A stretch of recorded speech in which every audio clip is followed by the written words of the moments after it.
I'll be sharing my screen with the presentation, the slides on. Fabulous. Thanks. Thank you. Thanks, David. Right, people, kicking off our next workshop, which is Emergency Management Bill. Obviously, we've got the David and Dave team, David Topman and Dave Symes. Welcome to both. Take away. Yeah, thank you. Thank you, Madam Chair. I'm going to do the presentation. Dave Topman's going to do the slides, and Dave Symes is going to provide some technical advice. So it's a trifecta, and how apt is that? Because it is about modernising the emergency management framework in New Zealand. Councillor Lou Brown is familiar with this matter in terms of the Joint Committee representative.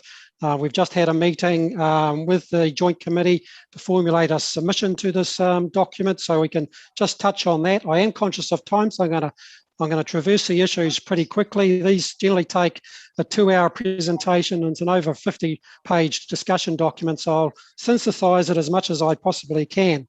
So firstly, look, the National Emergency Management Agency, NEMA, they've provided a discussion document, and I'll circulate that to you over the course of the week, requesting feedback from the regional and local emergency management sector regarding their emergency regulatory framework review. They call it the Trifecta program. So it's about modernising the emergency management framework, and then the slide up there is about the purpose and content of this presentation. So it really is twofold. It's just informing elected members and on the main elements of the NEMA's discussion document, seeking any high-level feedback you may have from this presentation, and I'll just note any differences with the Waikato CDM group submission, which was covered off this morning, and the presentation will go through a high level of the content, the background, the main elements of the proposed emergency management bill and next steps. Next slide. So the background. The NEMA's Trifecta program, it seeks to build a modern, inclusive, fit-for-purpose and enduring framework for the emergency management system so that the communities understand the risks they face and are prepared to act during and after emergencies. It involves iwi and Maori participation is recognised, enabled and valued. The emergency management system is well coordinated, high performing and enjoys widespread trust and confidence. The impacts of emergencies on people, the economy and environment are reduced, and as noted in the slide, the program brings together the three projects known as the Trifecta System. So the background there, as David's got it, so this is really about the new Emergency Management Bill to replace the Civil Defence Emergency Management Act, and this is what this request for commentary is about. But the other components of that trifecta is reviewing the National Civil Defence Emergency Management Plan 2015 and a roadmap for the National Disaster Resilience Strategy. So the slide, NEMA has advised, probably next slide, Dave, other than to say that this new Emergency Management Act is to be an update and it's not supposedly to be transformational, as we see in some of other areas like waters or RMA to some extent. I just point out before we get into this slide that the issues that have been identified that have given rise to this review is come about through shortcomings in the system, technical advisory group reports, lessons learnt from recent events such as Kaikoura earthquakes, Port Hills fires, and the engagement with sectors. As advised, it's targeted consultation. There's a short discussion document, as I've mentioned. CDM group we have to compile comments from the CDM professionals, CAG and Joint Committee, and that's been done. We intend to provide feedback, ideally through the group, but if you want to lodge separate submissions as a council, we can do that as well. The feedback, the timeframes are really tight. We got the documentation on around 14 January, feedback's due 11 February. Next slide. So just highlighting the guiding principles. So this may vary a little bit to your slides that you were earlier presented. There are 6 guiding principles used to measure the suitability of the policy analysis, policy options. Their risk should be awareness, not management. Iwi and Maori participation, system performance and accountability, consequences, role clarity and certainty and operability. Next slide. And that's just a bit more detail around the guiding principles associated with that, as I've already mentioned. So next slide. The 4 main themes of the discussion document, roles and responsibilities, disproportionately impacted people, critical infrastructure, iwi and Māori participation. Next slide. So just getting into the detail a little bit of each of those categories. So in terms of roles and responsibilities, probably one of the key areas for us, and it's caused quite a bit of debate, really. Generally, there's been a concern, I think, expressed is that there's a lack of hierarchy between the individual duties of local authorities and the collective functions of the CDM groups. That can result in wide variation of approaches to emergency management. It can contribute to misunderstanding of roles and responsibilities. So following today's discussion, initially, in terms of the various options that are in the discussion document, so do nothing option versus distinct local functions to a strengthened regional approach to a regional approach with local support. The group were landing on a strengthened regional approach, but there was comments made from a territorial authority level, from a number of territorial authorities, that we still need to maintain distinct local functions. We still need to have statutory responsibilities at a territorial authority level. We need to be able to budget. We need to know what our functions are and what we need to do to support the group. So we didn't really want to just be responding or giving effect to the decisions of the CDM group without having some statutory recognition, which is where the group was heading in a strengthened regional approach. So the Joint Committee was landing on distinct local functions, so still allowing for territorial authorities to have the legislative mandates, but supporting the regional approach and moving perhaps in future to a more strengthened regional approach. So I'm not sure David Symes might want to comment a little bit on this point. Yeah, I think just quickly, if you lose that local, I guess that local management or that distinct local functions, you're flying blind a bit. And I guess you know there's always going to need to be alignment. If it's a straight out regional approach, well, there's a couple of things that can happen. So one of them is, I guess, there's a tendency to migrate to, I guess, those areas that that may have frequent events or on the face of it look to have high risk. And so a lot of focus around there, and then that means some of those other areas could miss out. But the risk with that is, of course, we know that Mother Nature doesn't always comply with that, and so you can get caught, quite badly with a lack of planning or lack of resource across some of our areas. The other thing, as Wayne has mentioned, you're flying blind, so you don't know. Part of this.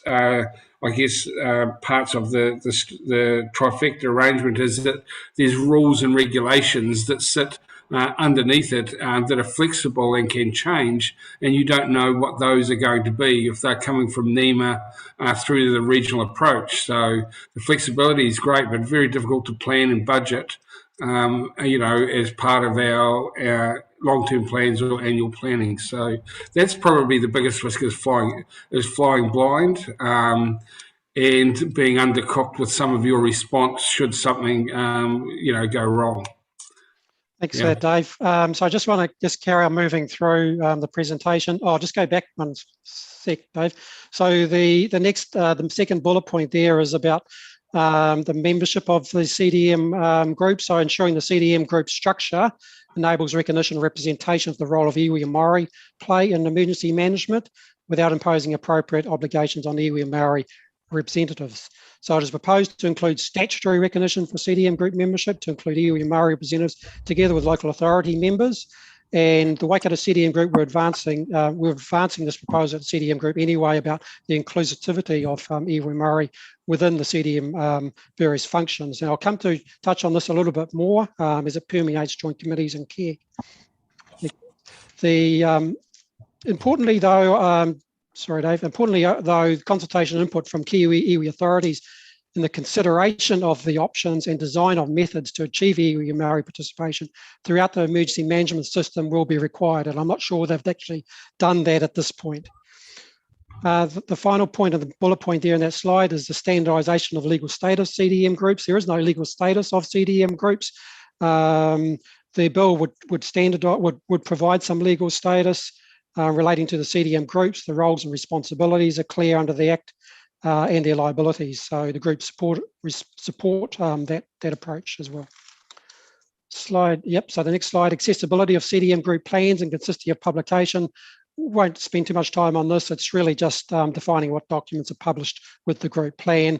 We don't need to publish all the technical documents, having to go through formal public consultation on that. Those documents can be separately excluded but still available to the public if they wish to review, for example, the controller policy or the training strategies or the terms of reference of the joint committees or KEG. And the group support that in their submissions. The undeclared emergencies, review the coordinated response to undeclared emergencies. So the proposal there is to provide greater guidance and clarity in the Act about the management of undeclared emergencies that require coordination, but not a significant response. And there's been a few examples of recent where group controllers have been asked to wade in on matters such as the fire, the rubbish fire, the peat fire north in the Waikato area, and didn't really have a lot of authority, a lot of statutory responsibility there to actually do anything. So the group do support a change in the Act to provide clear response thresholds, and that's going to be the key. What are those response thresholds in the coordination of undeclared emergencies? It should provide more clarity. This would introduce functions and powers for controllers that perhaps are outside of the state of emergency, and liability protection for undeclared events should also be provided. It must be important, though, we don't undermine other legislative responsibilities or actions that we can pursue to deal with the issue at hand. And CDM this change shouldn't cut across that. Finally, concurrent emergencies. So the proposal is about clarity about roles and responsibilities in the event of concurrent emergencies at local, regional and national levels. They may be declared or undeclared, and the Act needs to provide more specifics around the provision for the management of concurrent emergencies. There is nothing at the moment. The group support the proposal to provide guidance and clarity around responding to concurrent emergencies. So I'm up to ambulance services. First bullet point there, improve the role and clarity and certainty for ambulance services by amending the definition of emergency services by including ambulance services. For some reason, ambulance services are not defined as emergency services. The group support the option as it reflects the current and historic situation in the Waikato group and other groups where St John, for example, do come along to our KEG meetings. The point was made at the JACE Joint Committee meeting today that it should also incorporate for ambulance services as the like, so it's not just simply St John. There might be some unintended consequences there about the funding of ambulance services. Would they be directly funded by Joint Committee, and can you direct, say, the Order of St John to come along to a KEG meeting if they're not directly funded by government? The next point, lead agencies there. So provide clear statutory definition on how lead and support agencies are defined across the emergency management system, and the group support that approach. It could be done via regulations, rules and guides. Animal welfare, interesting. Animal welfare is, as emergency unfolds, you're looking after people and property as your high priorities. Animal welfare is not covered specifically in Emergency Management Act. So the proposal here is to expressly provide for the welfare of animals in emergencies. So that not only incorporates companion animals, but incorporates farm animals as well. So, we've made the point here, you could have large dairy herds, you could have significant horses and studs that will need to be kept in mind for any sort of major emergency. So local controllers for those rural areas, they need to have good situational awareness about what's out there, not only in relation to people, property, but now animals. And if there are issues relating to animal welfare, or there's directions required for animals to be seized for their safety, then or rescued, then the support of the Ministry of Primary Industries will be required. The group support that, but it also sheets home to those businesses, those farms that do operate, and they do anyway, I'm sure, but in response, having response plans and various emergencies what are they doing in relation to their stock and their animal welfare. The next one is disproportionately impacted people. Bit of a mouthful, bit unclear about what that actually means, but essentially they want to provide mandatory engagement with disproportionately impacted communities and CDM group planning activities. So the group do support that, but want some clarity around what this means. Are they talking disabled folk, or I'm just not sure. So there's a little bit of uncertainty and some clarity is required. Next item was critical infrastructure. So there's just a change in term here. You might be familiar with the terms used lifeline utilities. So they changed that to critical infrastructure to reflect international practice. And they want critical infrastructure sectors and entities to be specified and gazetted by the minister. Shortens the timeframes to actually get that through. They want to improve, next slide, improve information sharing before, during, or after emergencies from critical infrastructure providers, and which happens to some extent in any event. And they want to introduce sector-specific response plans for the critical infrastructure to be updated every 3 years and monitored annually. So the point there is for territorial authorities, we do have critical infrastructure, our waters, our roads, those sorts of things. We just need to make sure, and the point was hammered home today, that there just needs to be no replication of efforts. So we report to all sorts of folk in terms of our essential services. We just don't want a replication of effort if we're reporting to NZTA, for example. And what are the penalties if you don't comply?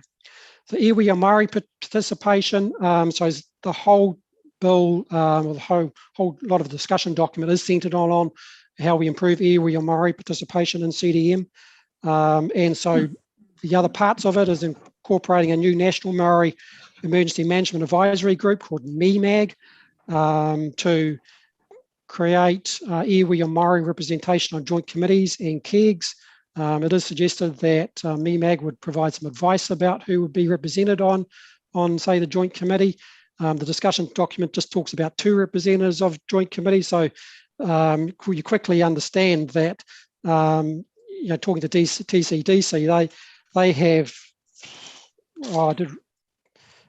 13 iwi in there, just in their area.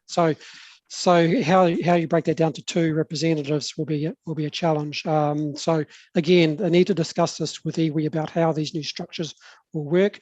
And similarly, the representation on KEGs. They do say in the document that it'll be centrally funded for the representation on joint committees and also for KEGs, but it was a little bit less clear about that for KEGs. Right.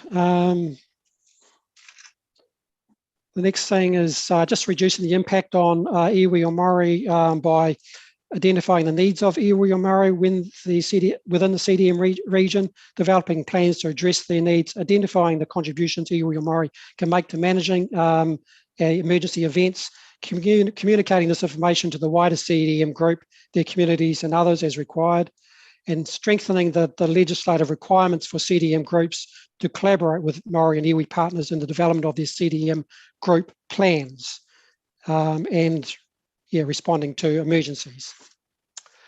So just before I get next steps, there's some additional proposals I just didn't have in the slide.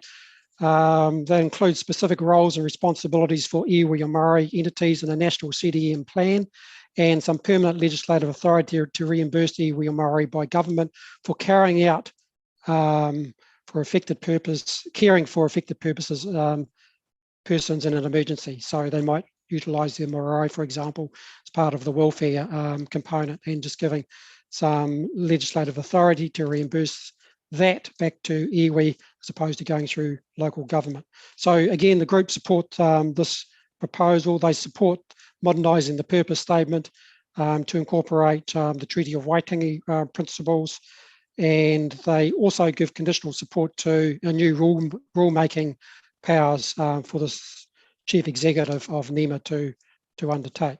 So the final slide is just next steps. So we are drafting up, and it should be finalised in the next day or two, the group submission to this discussion document. I'll circulate the group submission to all councillors, as well as the informal discussion document. And I'll work with our joint committee, our representative, Lou Brown, on anything he feels that we need to lodge in terms of a separate submission on behalf of Waipa that's not traversed in the group submission. And if any of the councillors do have any comments in regard to the information I'll send out, then we have next week to prepare a separate submission to lodge by the end of next week. That's me, hopefully within the half an hour.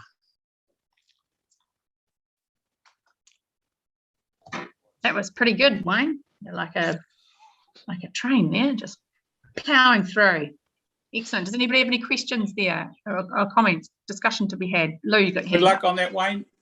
A lot of bureaucratic committees coming up and down. I think it's going to slow the whole thing down.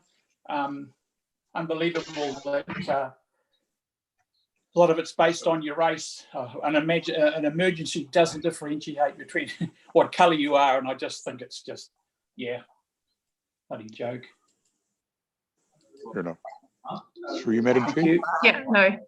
Yeah, sorry. Thank you very much.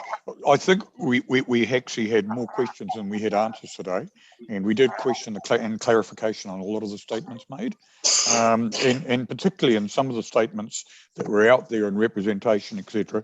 We just wanted clarification. I just asked the words like disproportionately affected people, who they were talking about, really. Were that the people in flood-prone zones or next to a volcano, or is that cultural? We've got to know these things. It's an interesting fact. The other thing I just wanted to add was the ambulance services. There's an interesting fact phrased here, is that our ambulance service is owned by St John's, but they'll be operating and taken into the Act as such. And as such, are we funding them, or is the central government funding them? And that would also impact, of course, on Westpac Helicopter and the Mercy flights that we have for fixed wing aircraft. So there's just a couple of issues there that I think we all need to think a little bit about. Thanks, Lou. Any other comments or observations from anybody? No. Well, I have to say, Graham, I was trying to understand how the treaty principles are relevant to emergency management myself, but hopefully that will become clear. Anybody else with any comments? Well, just the risk that disproportionately impacted people. Yeah, hopefully those two examples that were given don't just sit there. I mean, even putting them together is pretty bizarre to report. So interesting to see what it turns out to look like in reality. Thanks, Mike. Phil, have you got your hand up, or are you just twiddling with your screen? Okay. Just with my screen, the screen, sorry. Thank you. Okay. All right. Well, if there's no further discussion then on that, we should move on. Thank you very much, Wayne. Dave? That's fine. Thanks to the committee. And when the bill comes out, obviously, we'll see the finer detail of the words and we'll bring that back to you. Fantastic. Thanks very much for that. Thank you. So that moves us on then to the environment strategy, and we have Graham Pollard for that. Graham, welcome back. Thank you. Nice to be back. I'm conscious of time, so we'll try and see what we can do around sharing the screen first. Where is it? There we go. Okay, is this going to work? Let's hope this works. You've all seen the presentation anyway, because this was sent out in advance. So if this doesn't go to full screen, you know what? There we go. It eventually works. Okay, so this is an opportunity to roll our sleeves up and have some good discussion around the environment strategy, refining the visions, principles, and trying to make some headway on themes for structuring the document. So when we say about redeveloping the vision, we're probably talking more about refining it. What we actually have here in this workshop is your opportunity, using the input from partners and stakeholders that we've received so far, to then have your say. It is a council strategy, not a staff one, of course. So this is an opportunity for you to contribute to its form and its direction. Also looking to redevelop principles, but actually being conscious of the time and the fact that we're behind schedule a little this afternoon.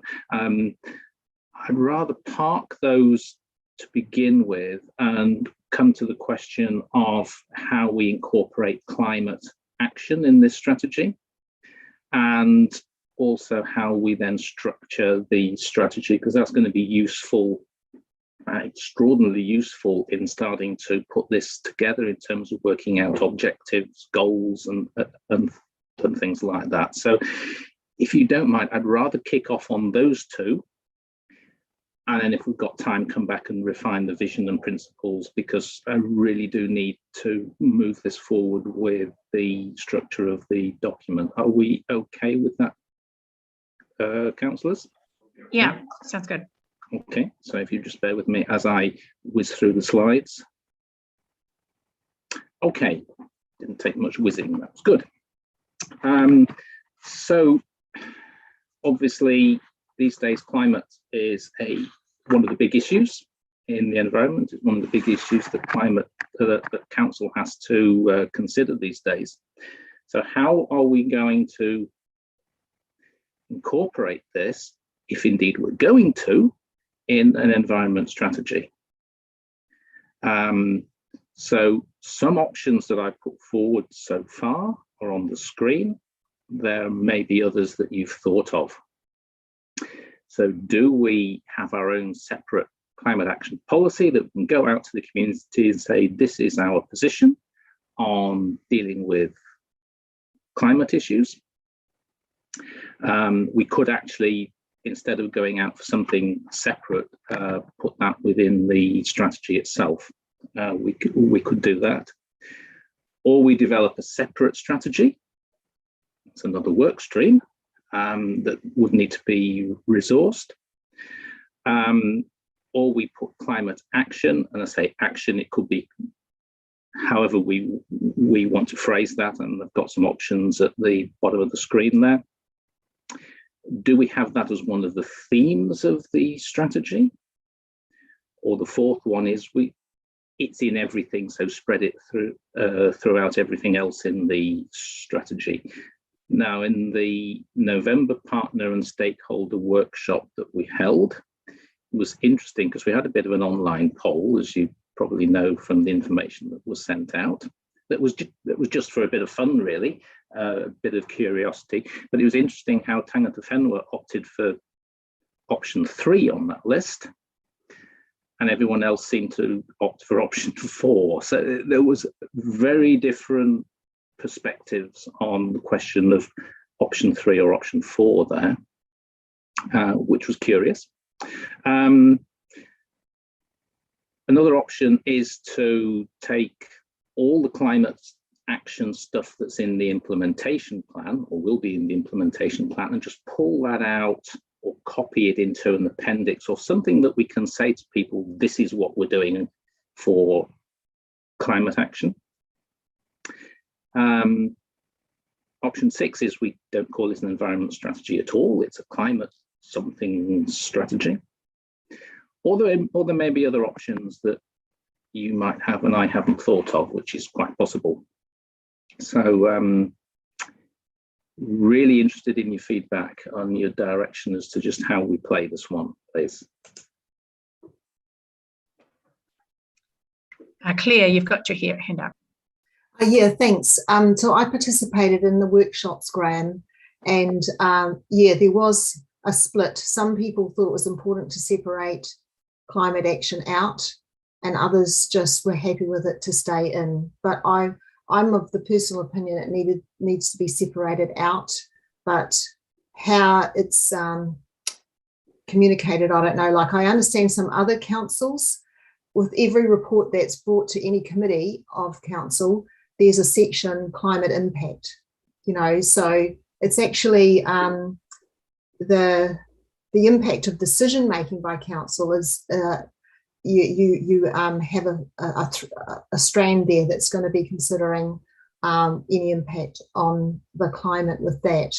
But I'm also aware that the regional council are going to be publishing a roadmap shortly, or an action plan for reducing emissions and also climate adaptation.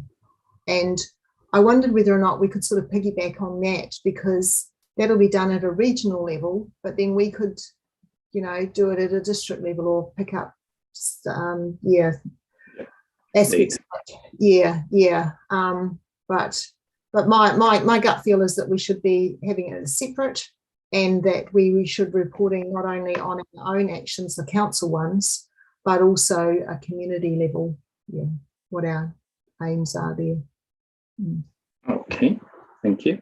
You'll notice as well, just throw this in, that the university students that we spoke to in the focus group thought that spreading it throughout and putting it into everything was a great way forward. So there are obviously different views here. Trying to get the see if there's any kind of consensus within the committee today. Lots of options on this issue, I mean, not on anything else. Yeah, thanks. Lo, have you got a comment? Yeah, thank you, Madam Chair. I actually sat in that with Claire and had our own group, and we went to option 4 and diffusing it through all of the environmental strategy themes. And the feeling was that if we focus on it individually, it just gives us another thing on the agenda where we're actually replicating what we're doing initially. I think when we're dealing with the environment, we're dealing with something, as we talk of climate change, that we are not able to quantify exactly. So we're going to have to work with this as something that is going to develop over time. And we will need to have this ability to be able to create strategies as we go along and consider it, like we do with the resource management and all the rest, as an important part of our decision-making processes. But to bring it out as a separate subject, I think would make it just a little bit too complex and make it a difficult thing. We're probably reiterating the same arguments. Thanks, Lo. Does anybody else want to add their opinions or thoughts, please? Yeah, Susan Andrew here. I think it should be a part of every decision that we make. So I guess that means diffused throughout, but as long as it's given the importance that it has to have, when we make those decisions. Yeah, I'm inclined to agree, but I guess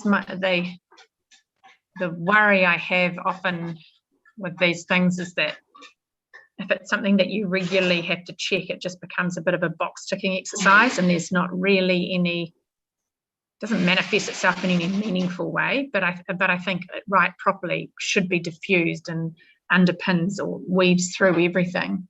But it needs to be honestly treated, not just a box tick exercise from my perspective. That's my 10 cents worth. So anybody else have a view? Yeah, I think, Lou, you and I have seen quite a few decades of climate change. I'd expect the answers from the students who have done probably about 2 decades or a bit less. It's all they've had rammed down their throat, so that would be their focus. It's there, it's got to be dealt with, and but you'll get those younger opinions coming in quite strong. But climate change is something that's happened over billions of years, and it'll never stop. So,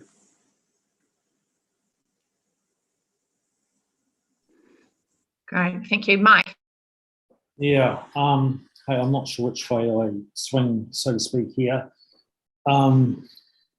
but I think we have to.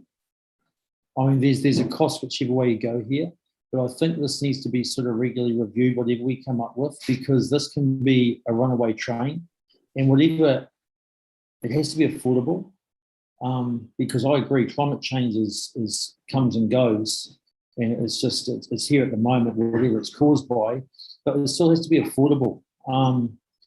And so, you know, for our ratepayers, so we might want to do some things that we actually can't afford to do, and we just have to live with that. So if it is diffused through, I mean, I'm just thinking of school here, when things are diffused through, there's advantages and disadvantages to either of them. The one above action 3, it's probably more of an intense focus rather than diffuse through. So I'm easy which way it goes here, but the overriding thing for me is whatever comes out of here, there's going to be some calls that we want to make that I think we're not going to be able to because it's simply not affordable. And I do pick up on it is the latest fad, this climate change thing. And I'm not saying it's not real because of course it is, but it's still got to, you can't afford to do what, you can't beat nature at the end of the day in terms of some of these things we might want to do. We just have to live with it. Yeah. Thanks, Mike. Any other opinions would like to be shared by members? No, I think that's about it. Graham, I'm not really sure if that's really given you a very clear... Okay, let's just move on and think. Okay, we'll just put that to one side. The next bit of discussion in trying to structure the document may well give us more of a lead on this question as to whether climate fits in better separately or within everything. So let's just move on to the next slide. So this was a sort of a bit of a graphic to show the importance of trying to work out the structure of the document. We need some themes to hang issues on or activities or services. So I'm really interested in trying to develop some themes. And I sent you some papers with some ideas that we've come up with, the feedback from the engagement we've had so far, plus some ideas and our own look around the globe, trying to find some equivalent type of strategies that we like the look of and could actually understand, because obviously there's a lot of documents out there in other languages, but we need a structure that's going to be easy to navigate, excuse me, and not just for staff and yourselves, but also for the community. We obviously want to incorporate everything, need to be flexible enough to amend, because obviously over the lifetime of this strategy, issues can come and go. So we need to think ahead as well. And it'd be nice if it's interesting, because we want people to read this and see what we're going to do. And obviously we need to deliver a vision and community outcomes. So I put that document out for you to consider. I've also done some thinking since, but what I'm keen to try to avoid this afternoon is me just putting up some ideas and you saying whether you like it or not. We've done that before, but we really want to have your input into more than just saying, yeah, I like it or I don't like it. So has anyone got any ideas as to how we try and structure this into some themes? I'll try and see if I can find one of my documents. So if you bear with me, I'll take the slide down and find another document.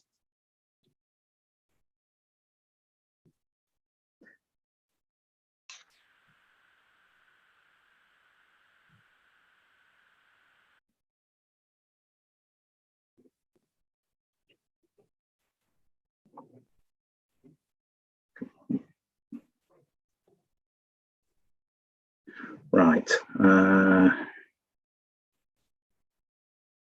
Okay, struggling to find it here. So just bear with me. Let's try that again, shall we? See if we get anywhere this time. There we go. There we go. Found it now. Right. So this was the document that sent out. You might well recognise that, with all the feedback from the partners and stakeholders and the students and the staff and so on. Anyone got any thoughts on how we might put this document together, or what you want to see us do with it? We've got some examples from around the world. So this is one of the Vancouver cities, our own Hutt City, a couple of Australian examples, Monash and Parramatta, and part of the Cape Town one, and some ideas of our own. So yeah, Graham. Don't want to do the chair's job, but I'll throw it open. Just through the chair, Mike here. Yeah, that Winton, which down south, obviously, that we made contact with them about sort of how they're leading the charge here. Was that, sorry? Winton have done some work around this, like solar energy, for instance, but I'm sure they've got some other initiatives down there. The council, right. It's just mentioned in one of these feedback forms, room, whoever the people in room 5. Okay. That was in there. The Papakura was another one, but Winton came up a couple of times. Yeah. Bring that to room 5. There we are. So yeah, there are lots of organisations that have got a strategy of some sort, but quite often they're more they've got a smaller scope than we were aiming for. But thanks, Mike. I'll follow through. Can I make a suggestion, Graham? To acknowledge the importance of iwi, I think we should have a look at what Ngā Iwi Topo or Waipa have put forward, and then work out what else we want in there, and then arrange all those themes under various headings. I quite like the Parramatta one, which is really easy to understand, but I appreciate that it's a really broad topic. Yeah, but I just think if we at least make sure that we cover off everything that iwi have said is important to them, at least we're going to protect that relationship as well. Or I can just see them getting really annoyed with us if we choose different headings and it's not clear that we've even taken into account their suggestions. Okay. Because they had quite a short list. Their list was water, land, resources, sustainability, biodiversity, climate change, resilience, and adaptation. Yeah. So they haven't really got urban form in there. Yeah. Although you could say that water and land are connected with biodiversity. Yeah. Okay. Any more thoughts? Yeah, through you, Graham. Can I speak quickly? Through the chair, I agree. I very, very strongly agree with the sustainability. And when we're looking at what they've got up there, they've got resources or sustainability. I think resources and sustainability is so important. We've got to look after both. That's critical, because that's our future. And that could be one of the major themes, I think, that we've got to look at. Because if we're not sustainable, we're not going to be able to continue in our present form or in any form.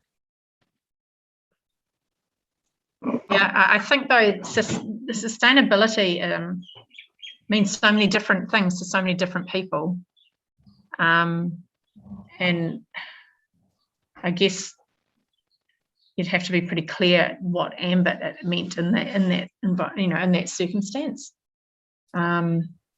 Yeah, I'd just like to respond to that, Susan. Like, even though it does mean lots of different things to different people, there have been some clear, so I guess, definitions that have been adopted widely. You know, like there's the Brundtland Commission's definition of sustainability that's got to encompass future generations, but it covers social, economic and environment, so it's not just about environment. And then you've got the sustainable development goals, which are very specific, and we've already adopted them, I think, through our participation with the Waikato Plan, because it's all based on the sustainable development goals that the UN has endorsed. So yeah, then there's 14 or 15 of those. Yeah. I agree with you, Claire. So also, just through the chair, where does Federated Farmers fit into inputting into this strategy? I'm assuming they're in there. Good you asked, Mike. I can bring you up to speed on where we're at the moment, which I was going to do on the at the end, but as you've raised it now, Federated Farmers were invited to the Partner and Stakeholder workshop in November.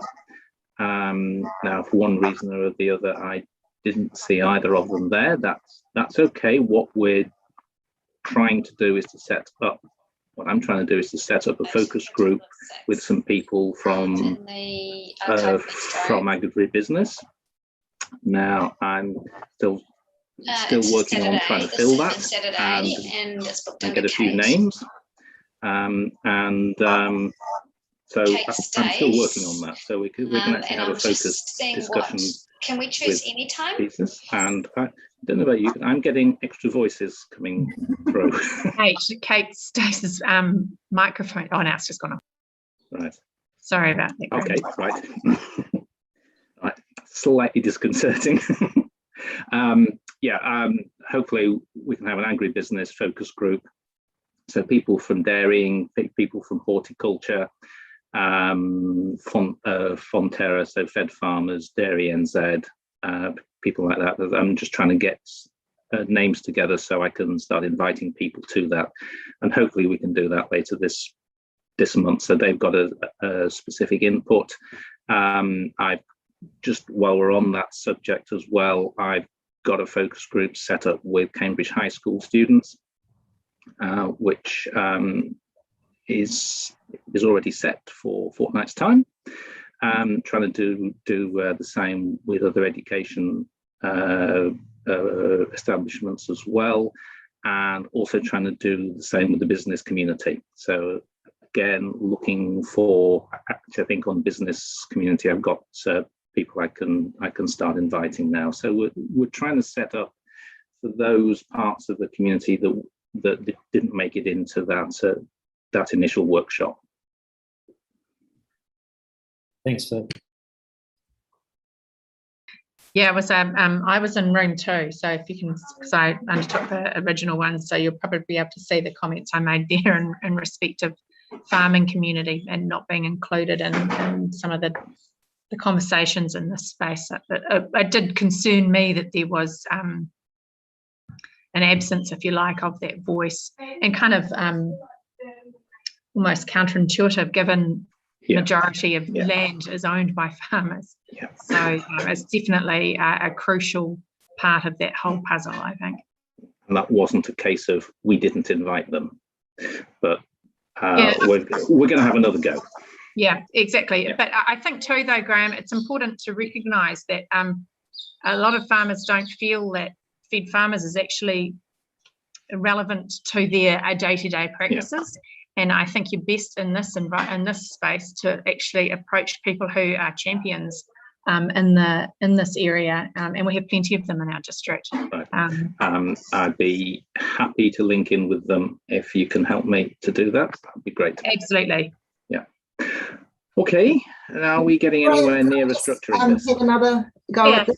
Yeah, with the sustainable development goals. So there's a subset just for climate action, and it's got 6 themes which might fit in with what our aims are, because a lot of the sustainable development goals are sort of a bit beyond environment and really in the social sphere, you know, like no hunger and good education and things like that. But the 6 that they are promoting are healthy lives and well-being, then protecting and restoring native biodiversity and land use, and then making cities or human settlements sustainable and inclusive, and then promoting peaceful and inclusive society. So that would be looking at the collaboration, I guess, within Waipa, and making sure, promoting that kind of sharing of information and best practice. And then focusing on particular climate action that's really urgent. For instance, reducing emissions, waste reduction or recycling, clean energy. And then lastly, strengthening the means of implementation. And that's sort of looking at wider partnerships and I suppose business involvement and things. So one of them was civic involvement and that sort of groundswell of involvement, and then this level I imagine is other agencies and linking in with them, stronger collaboration and outcomes. I can send you the screenshot if you like. Yes, please, Claire, that would be really helpful. It's great, Claire. Okay. Any other information people want to share or thoughts around those themes, or feedback on some of the examples even that Graham has provided us with? I think I mentioned in my covering note for all these workshop items or materials that I was still thinking things through. I've been doing that. On Friday, or Thursday, I think it was, I came up with another idea for how we might structure it, and I've got a graphic in another document. I wonder whether you would like me to share that and just see what you think. This is almost a bit of, hey, I've done the thinking, what do you think? But I can share that. It'd be helpful. Share that. Unfortunately, Zoom is not our friend in this. I mean, it's not great, is it? But let's see what I can do.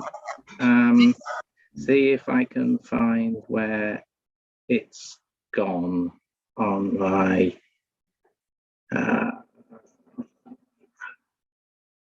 It should be there, and say show. There we go. Easy. When you know how. Right. Okay, we all got that one.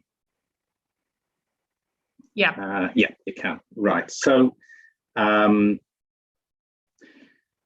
this is based on the Parramatta example in combination with the Burnaby City example from that previous document, and splitting it into 4 themes with some sub-themes. Now, some of those sub-themes are actually council services anyway, transportation, for example, parks and green space, another. And it just seemed to split into 4 themes. So the Managing Waipa is all about what we do as council, as an organisation. It's our internal resource use. It's all about our buildings, our water, our energy, staff travel, all of that, our investment and procurement policies, our partnerships, our participation. It can be about our governance, our report writing, and all of that kind of stuff.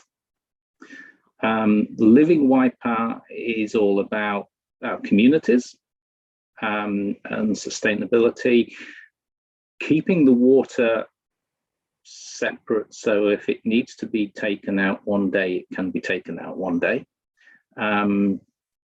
Food security, something that might be coming on the horizon at some point, so that just shows that we can slot things in. Not ignoring growth and development, land use planning, but also more efficient, more energy efficient buildings. Also not forgetting the economic side of this and business, and of course all our green space type of stuff as well. Each of those would each of those coloured themes would have a goal, as I see it, and under each of those sub-themes, parks and green space, for example, a number of environmental objectives. How does that grab you? And climate obviously then is diffused through all of them, but we could add a fifth one in if you felt that we needed climate to stand alone. Yeah, I really like it, Graham. I'm just questioning the food security one, trying to understand what role Waipa District Council has in that space. Okay, that would be things like community gardens,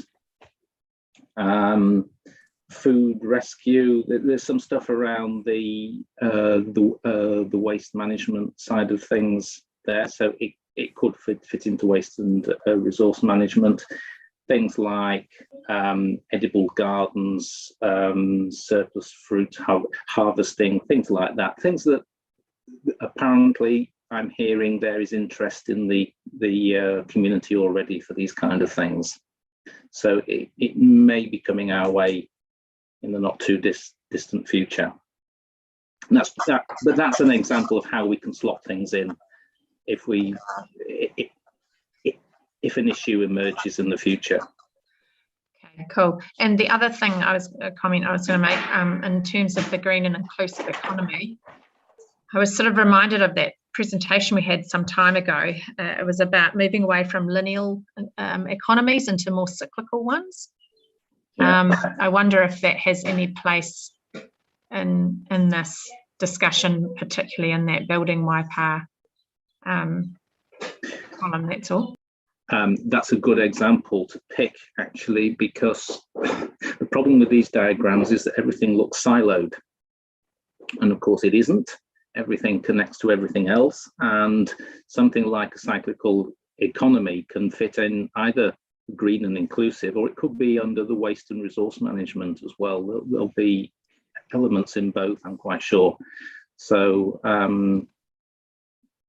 however we structure this document, we mustn't lose those connections, because it's the thing that everyone has emphasized, that everything's connected to everything else. Yeah, absolutely. Claire, were you going to say something? Well, I was going to ask Graham, first of all, yeah, I think it's brilliant, happy with it. But under natural Waipa, you've got education. Yeah. Does it fit there, or would it be better under living or managing? It could do. I was thinking principally enviro schools initially. And to be honest, I put it there because it evens things up a bit, but it doesn't. They don't have to be even. So education could certainly move it. Could certainly move across. I mean, natural Waipa could actually have the green and inclusive economy too. You know, it could. Yeah. It could. Yeah. But are you? One of the things I was going to suggest when we were talking about the principles is about like saying being bold, you know, like really be strong on organics, you know, and no plastics and things like that. Yeah. So there's probably resource management there, or your waste. Yeah. Well, I was thinking of an economy, you know, that's based on green. Yeah. So again, we've got connections across the themes there, which is important that we've got those connections across that as well to move things forward. Hopefully, it moves things forward, not slows things down. But as a building block, is that something we can work with? Would you be happy for us to do that? Yeah, I think it's a really good start. Yeah. What does anybody else think? Yeah, I'm supportive of it. I think it's a good start. Very, very supportive of that, Graham. Good. Okay, thank you. One question, just and I could be off beat here, but on the natural, what does tourism or something fit into to this around our environmental strategy?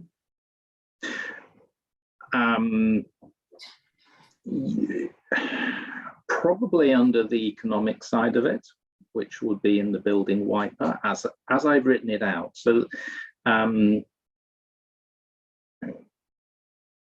because that's about growing the district, growing the community, because and growing the district economy as well. So tourism could well fit in that, but it's going to link in with parks, green space, biodiversity as well, and possibly transportation. It's going to have implications on water management, quite possibly. Right, thanks.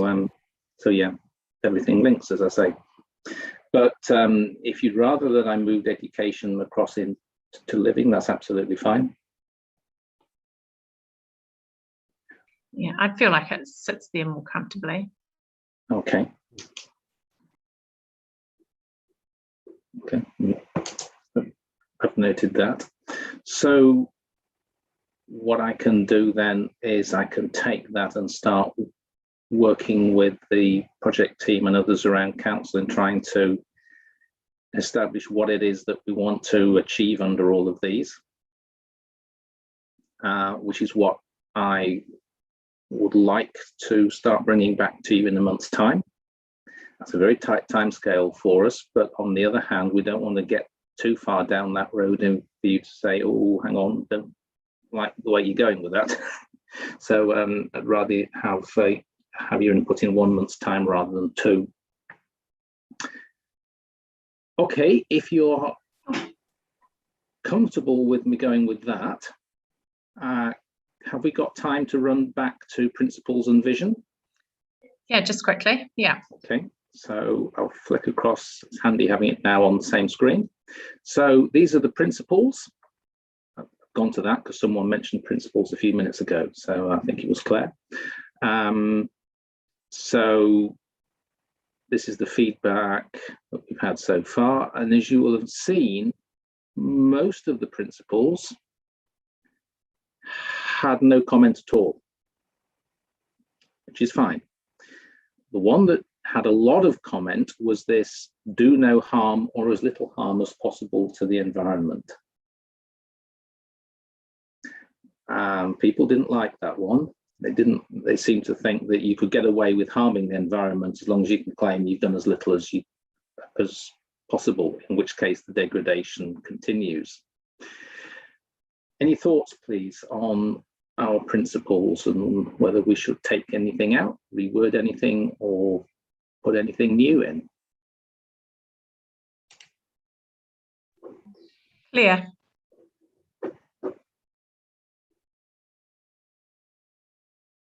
Oh, you have it. Yeah, sorry, I'm having trouble. I suppose it's the time. I agree that we should reword the do no harm or as little harm as possible. You had quite a good one right at the end, I thought, which I can't view, but Right, I'll move it across. Yeah, I'm pretty sure you did. It was quite good.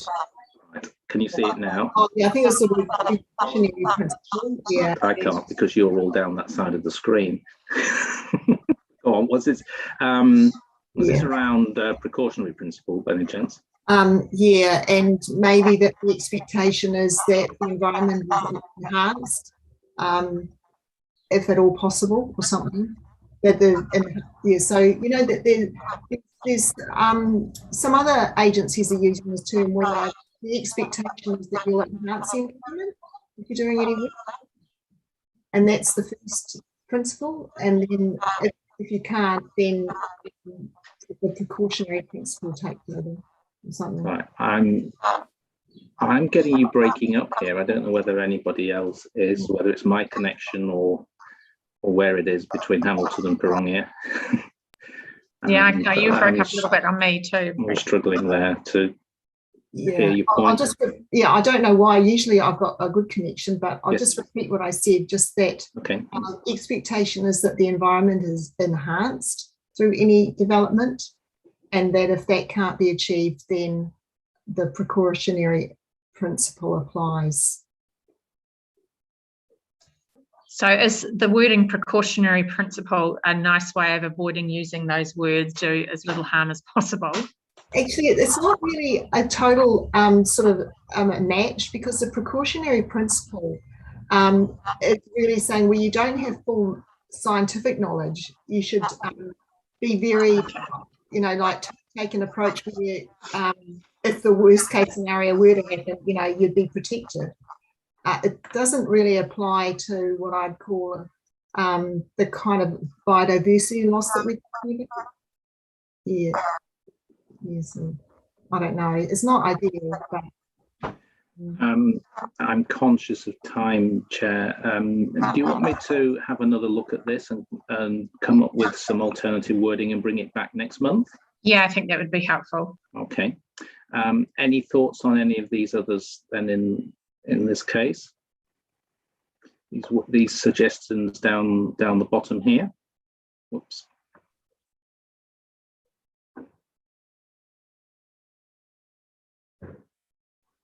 I would like to see the integration of biodiversity into built environments. That's coming through quite strongly in a lot of initiatives, and that we need green spaces and blue spaces, in our towns. And Mā Tauranga Māori principles are also really important in the way we approach solving some of these problems. So I'd like to see that in there.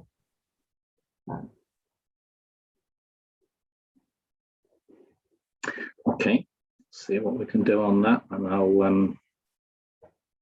I'll bring these ideas back to you next time. Anything else on principles today? It doesn't look like it. Okay, so very quickly on vision now. Our statement at the top was what I've highlighted is what we went out with initially, broken it down into all these different elements with all the different ideas and comments. I rather hoped we'd have some time to rebuild it from all of that. Is that something you'd rather try and leave till next time? Yeah, look, I think it might pay to. I think my sense is everybody's just a little bit a little bit flat. But I mean, from my part, I feel like this is such an important piece of work, and I'd really like everybody. And unfortunately, Zoom's not doing us any favors. It isn't. No. It's sort of I'd hoped it would be a workshop that was able to be more interactive and have the ability to have flesh out some people's thinking, but it's just hard to do that on Zoom. It is. I think had we been in the chamber, this would have been a lot easier. There'd have been more interaction Absolutely between us all, wouldn't there? So again, I've got a couple of suggestions that I've worked up myself, but I won't bother with those now. Let's leave this until next month, and hopefully we can get our full hour as well. So excellent. So I would like to say thank you, councillors, for all of that. That is really, really helpful. I can move forward, and I'll get stuff back to you as soon as possible. We'll do our best to get some goals and objectives available for next month. In the meantime, we'll carry on trying to engage with our communities, either through focus groups or however we can do things online. Trying to work in and link in with the annual plan and the community spatial plan engagement. I think we've got economic wellbeing strategy coming up as well. So they're all kind of links there. We'll try and test all of that stuff as well, and we'll give you some feedback on what the community is saying. We've also got, by the way, if I get a chance to share them, and I really want to, 3 videos from Enviro schools with all kinds of ideas. So hopefully we get a chance to share those, because you'll like those. So Fantastic. I really like the rocket propelled roller skates myself, but as a form of transport option. Right. Thanks, Graham. Okay, thank you very much for your input. Thank you, Graham. Okay, cheers. Now, so Sally, you've got your hand up, but I think we might do is we're going to swap the timing round. Is that what you were going to address there, Sally? Yes, it was through the chair. Just recognising timing for our workshops this afternoon. Just putting a suggestion forward because we have quite a few staff here ready for the draft annual plan and proposal for consultation engagement workshop are ready to present. So just wondering if the committee would like to do a change in order there with the staff that are online. Yeah, look, more than happy to. So if we can just skip over Steve's workshop for now and cut straight to the annual planning. Oh, my computer's gone on me. Oh, that's annoying. That would be really helpful. So who's going to be leading this for us? Let me have a look. So Yolanda, Haven, Deborah and Hannah. And we've also got Ken as well. So I think Ken, if we hand over to Ken, he can start the conversation. Excellent. Hi, Ken. Yep. Hi. Hey, yeah, so it is me that's leading this presentation, and actually I'm caught a little bit off guard by the change in order. But anyway, just give me a moment. I just need to share my screen and find some notes which I've got here. Alrighty, and yeah, happy New Year, councillors. Yeah, haven't seen you to date, so yeah, good to see you guys all back. Okay, so doing a share screen here, and I think that will be the one. So can you see that okay? No, that's not coming up. What am I? Actually, do I? Hang on a sec. It's just. Oh, hang on. How's that looking now? That's good, Ken. That's good. Excellent. Yep. Okay, so yeah, so look, annual plan. This is a pretty important touch point in the progress of the annual plan for next year. So yeah, we'll. I am conscious of time. We will get through this as quickly as we can. But yeah, but like I say, it is pretty important. Okay, actually, is that moving? Is that moving down or? No, not yet. We've just not yet. Okay. Yeah, you're still on. Oh, now? Yep. But yep, we've all got it anyway because the. Yes, true. You if it does get stuck, don't worry. Yep. Okay. No, that's cool. Okay, so yeah, as I say, another touch point on the annual plan, part of our continuing engagement with you as elected members on what is an important accountability document, the annual plan. This is an open session, so yeah, so important we remember that. And the reason we've gone open is we think this is now the right time to give our community some insight into where the budget numbers and the level of rates increase are landing. And also an insight into the proposed engagement process. That's pretty important. So you can see the topics that we're looking to cover this afternoon. All right. Okay. So key actions to date on the annual plan. So look, yeah, we did confirm the approach with you as elected members in the latter part of last year. And in particular, we discussed that, yeah, that we thought we would be in a situation with the annual plan where it wasn't really going to depart from the LTP, or I suppose the reverse way of saying that is where we believed it would be quite consistent with the LTP. And with that being the case, then there was no need to formally consult with our community under the special consultative procedure. Yeah, in saying that, I think it's important to note that the legislation, the Local Government Act, expressly provides for that as an option, the engagement rather than special consultative procedure. And the reason it does that is that makes good sense, because what that does is support the importance of the long-term plan in determining council's direction, council's objectives, and the finances over a multi-period of time rather than just individual years. So in that scenario, an annual plan would essentially just be a confirmation of the next 1 year slice of the previously consulted on and agreed long-term plan. Okay, so that's very much the approach that we shared with you prior to Christmas, and the approach that we're still proposing, this afternoon as we talk to you. Okay, key forecasting assumptions. Look, there's a bunch of stuff that is happening in the economy at the moment. Obviously if you're keeping up with the with the Herald or stuff or whatever, you're seeing all sorts of things coming through on a daily basis, and the interest rate space and the inflation space, etc.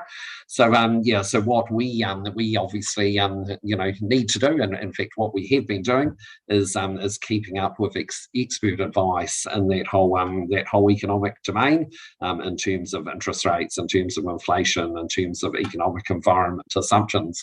And as you're aware, we very much keep close to the likes of Brad Olson at Infometrics, Earl White at Bancorp, and also Burl in the inflation space.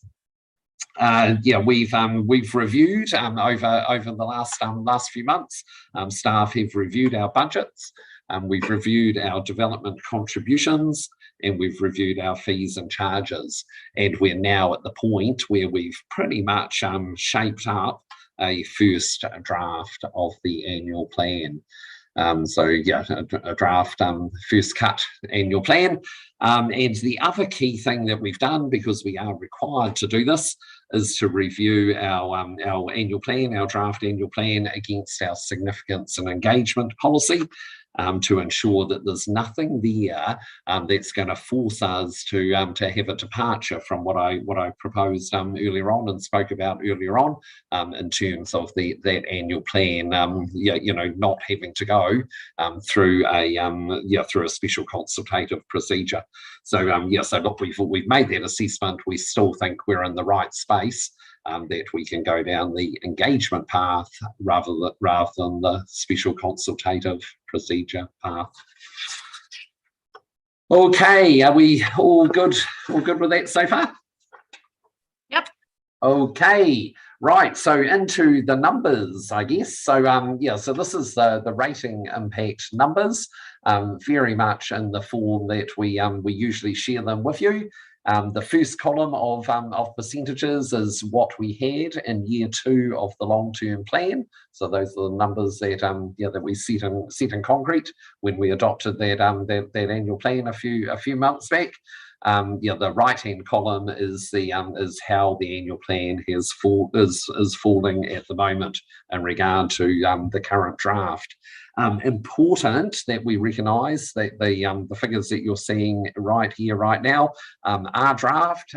They are still subject to a little bit of change, and really, I guess where we're, if there was to be any change, where that change would potentially come from is a final financial review. I guess a bit of a QA process that the finance team is running right now, and over the next week or two. The numbers obviously have all been compiled.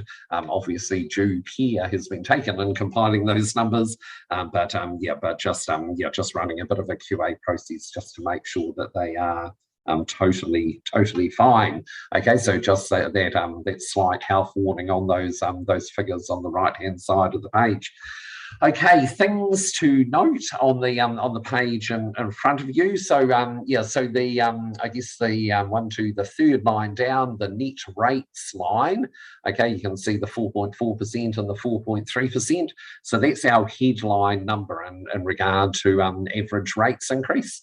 And you can see that it's pretty much similar to what it was in the LTP. It's a very, very small 0.1% reduction on what we had in the LTP. So very much in the same territory.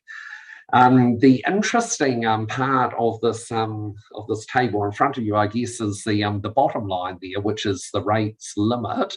Okay, and you will recall that that is LGCI plus 2%. So that's what our policy says.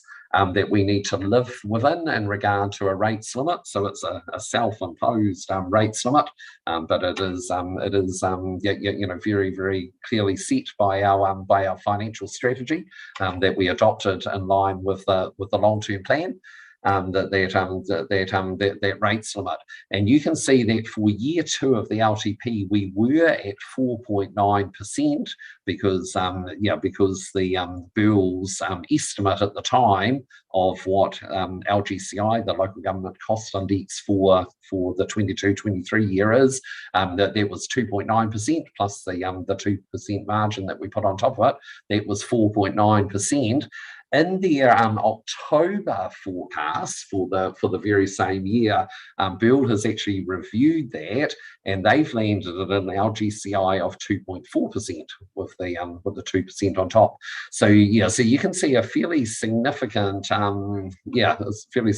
reduction in the in that control number and that target number, which to be fair is a little bit surprising in the current environment that we're in.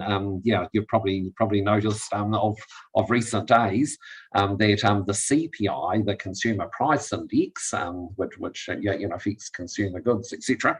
That's actually hit a 30-year high at the end of the December 21 quarter, so 5.9% for the year ended 31 December 2001.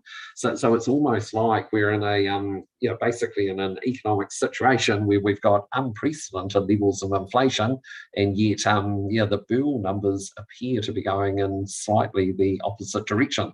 That CPI thing is a backwards looking thing. Obviously the Bull thing is a forward-looking thing, so we do have that change, and of course the thing that is being measured is significantly different as well, in terms of one of them being consumer price inflation, the other one being the local government type costs, which are largely focused on things like salaries and the price of bitumen and that sort of stuff.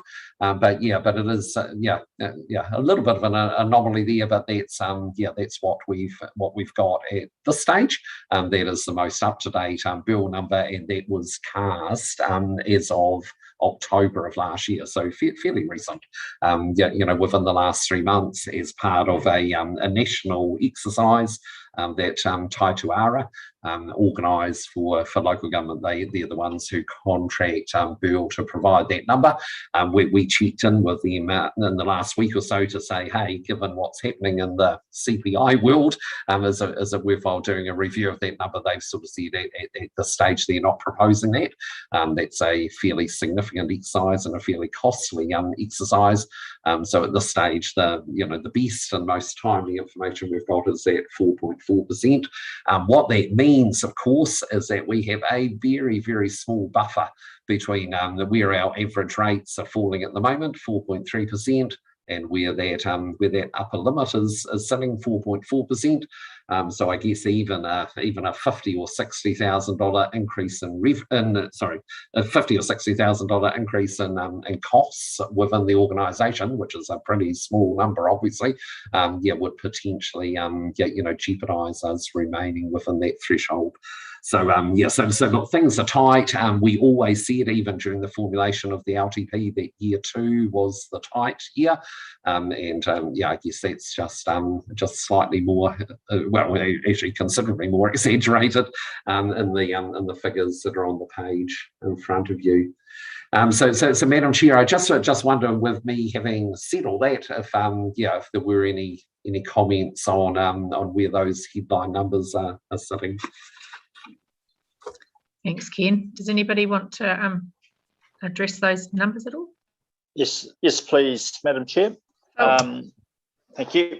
Ken, thanks for this. What about, we've got inflation, but what about the increase in interest rates and things like that as well?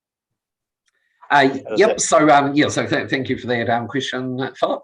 So look, as I said before, we've kept in tight contact with a number of advisors in that space, and at the same time as we were getting the Bull inflation numbers through October last year, we were also getting interest rate forecasts or reprojections from Earl White of Bancorp.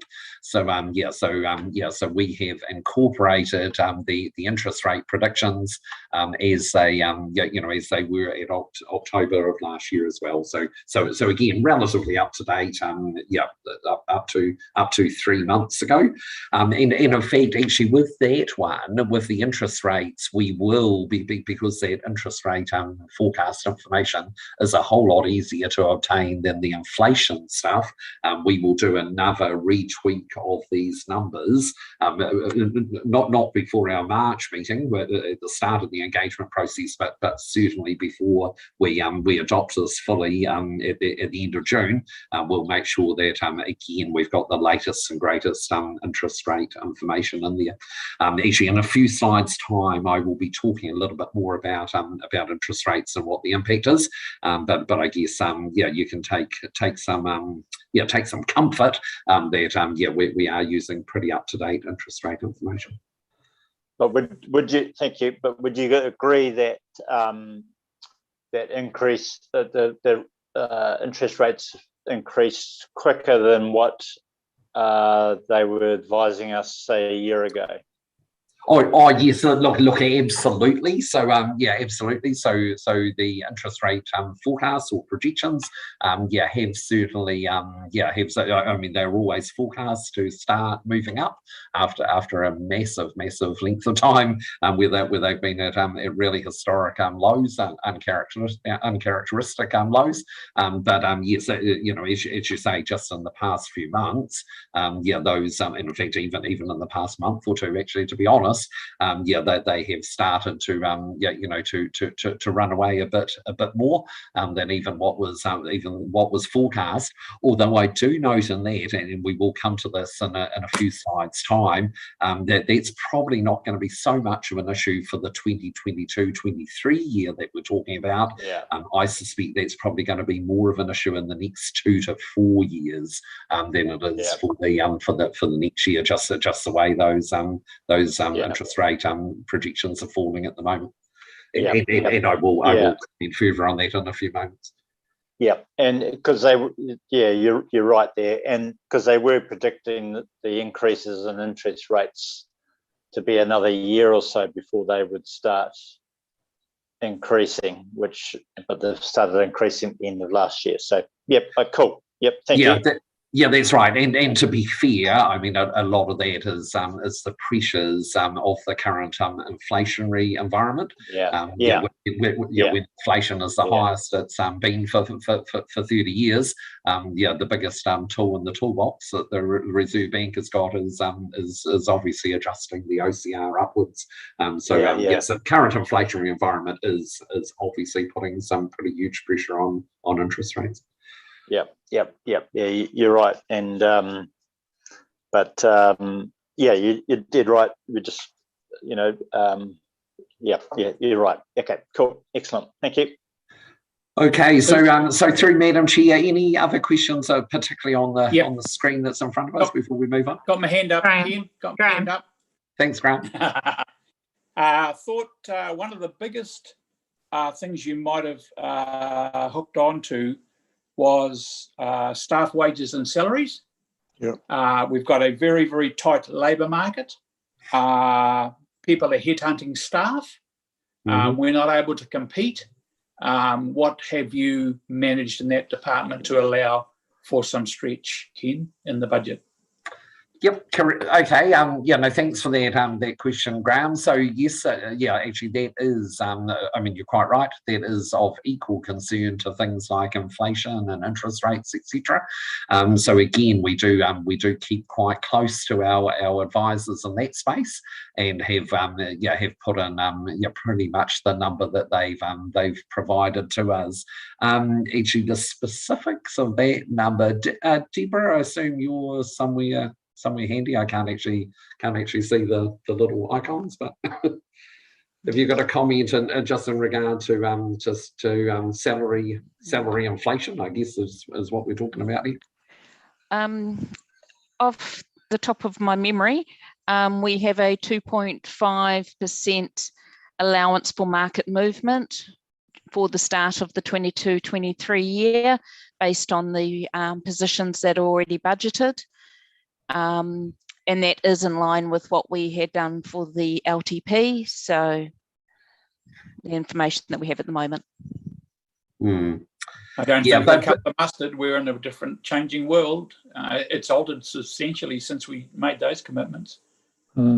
Yeah, so look, I think that, you know, a fair word of caution there, Graham, and look, we need to be watching this space really carefully. As I said, we're in a fast changing economic environment with in regard to inflation, interest rates, as you say, labour cost pressure. So look, we are having to be pretty nimble in regard to this, but most importantly to be monitoring these things closely as we go. Lou, you've got your hand up. Yeah, thank you, Madam Chair. I think just to you, Ken, I'm quite agreement with what you're doing, but we also, I think, have to consider the fact that there'll be a slowing in the economy, quite appreciable, I think, and that will impact on collection of rates, and that will also probably affect on development contributions. And I think that whole thing is going to jig down over the next 6 to 12 months quite substantially. There's strong talk of people finding economic pressure, a reduction in the housing market. You're reading all of this, and this is coming from the Reserve Bank. So he's saying that there is going to be some big corrections, and they will come about. So what I'm looking at is our cash flows based on a sort of a 90% collection rate. Will we see people deferring rates or doing that? Is that considered at all? And a lowering of our DC collection? Yes. Yep. So so look, again, very very salient point, and you know, certainly something we need to keep a close eye on. Certainly at this stage, we're not seeing a slowdown in any of those areas, i.e. rates collection, you know, even things like water rates collection, and of course development contributions. But look, that's the sort of stuff that we are reviewing monthly. I mean, you see those things coming through in the standard reports that you're getting to council. My comment before is we will need to be nimble and prepared to react and adjust to those things if they do indeed prove to come about. And yes, I do recognise there are quite significant risks in that in that space. Susan. Any other questions, Andrew? Yeah, look, just a comment really before I have to go very shortly, so almost immediately actually. But I think, Ken, you know, congratulations to your team. You've done a really good job on keeping within the limits that we set when we did our financial reviews. My memory is telling me that this next annual plan is the one that's and possibly the one after is actually where we've got quite a hefty rate increase, and then after it tails down, gives us a little more leeway between our limits and what the rates bill is. So yeah, but all the things mentioned before, you know, I know your guys are keeping a close watch on it, so that's all good, and we'll look forward to seeing it in March, beginning of March, when it's presented to this meeting again. So look, appreciate you have to go, Andrew. I mean, you're quite correct in your observations there. Our rates increases do drop away in those outer years of the long-term plan. So it was the first 2 or 3 years were definitely the tougher ones with the higher rates increases. Then they do drop right down to much more in the region of 1% or thereabouts. So look, if things things do change quite markedly on the economic front, we need to have that ability to to push stuff out to those later years. That's obviously going to be quite an effective strategy with the profile that's in front of us if we have to. But yeah, Thanks for that. Thank you for the comment. I'll see you all the next meeting. Cheers. Thanks, Andrew. See you. All right. Okay. So, Madam Chair, I suggest we carry on to the next slide. We can certainly come back to questions later if we have to. Yep, okay, so look, I've sort of set out that last page was obviously the the headline number. That's all based on total rates revenue, but I guess the thing that we need to be very conscious of is the underlying elements of that that total rates revenue. So just pointing out a couple of things on this slide to be aware of, because they you will see these things actually coming through in the graphs on the following pages.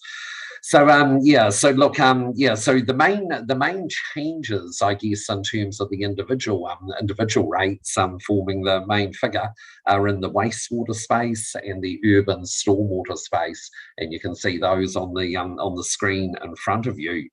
It's the urban ratepayers who will see the major impact of these things, because of course it's only the urban ratepayers who are getting the wastewater rates. They're the ones that are being serviced by our sewage systems.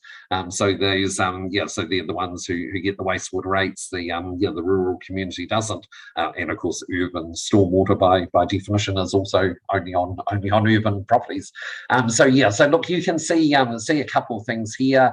By far the more dominant of these two is the wastewater. So you can see that while the LTP picked for year 2 that our wastewater charges would have to be 704.80, they've actually ended up having to be at 737, mainly to basically incorporate increased depreciation. The urban stormwater is actually going the opposite direction, but like I say, the numbers are much higher in that wastewater space. So we will see urban ratepayers having a higher increase than expected as a result of that. In regard to the general rate, which applies to everyone, that's actually landing at the moment slightly lower than what we would expect, or what we did expect when we adopted the long-term plan. Okay, so you're seeing a little bit of a change of incidence when you look at that headline number with urban getting a bit of a lift, and actually our rural properties actually reducing a bit with the benefit of that general rate coming down, and you will definitely see that coming through in the graphs in the next few pages. Okay, so I'll in fact go to those graphs. Okay, so this is the impact of rates across the entire district. Now, what we're looking at here is so the blue bars, or the blue columns, I suppose, is the format that they're in, is what we were expecting, or what we had we'd built into our into year 2 of the long-term plan.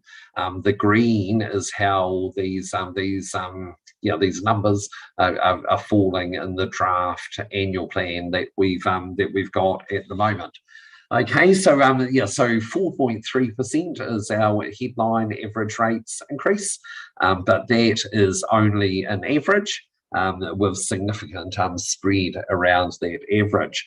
And in fact, really interestingly, actually, can you see my cursor circling around on the screen, or not sure if you can or not? Yep, we can. Oh, you can see that? Yep. Okay, so so look, this is unlike a normal bell curve, which might see your average sort of being the highest columns. Our average is actually some of our lowest columns. So in fact, there are very few ratepayers who will be getting a increase between 3% and 5%. These columns are quite short. And effectively what we are seeing, so we're seeing largely rural ratepayers who are, who are sitting in this, 1 to 2% category, and even more predominantly in the 2 to 3% category, or banding, I suppose. Okay, so rural ratepayers paying between 1 and 3% more for their rates, or getting rates increases of that magnitude. And then we are seeing our urban ratepayers on the other side of the average, sitting between 5 and 8%. Okay, these are quite arbitrary bandings, but my point is that that although we've got an average of 4.3%, not many ratepayers are going to end up with that. The rural ratepayers will have increases lower, and the urban ratepayers, in general speak, will have increases that are higher. I think that's a very important point to remember. Approximately 50% of properties will have an increase greater than the 4.3% average.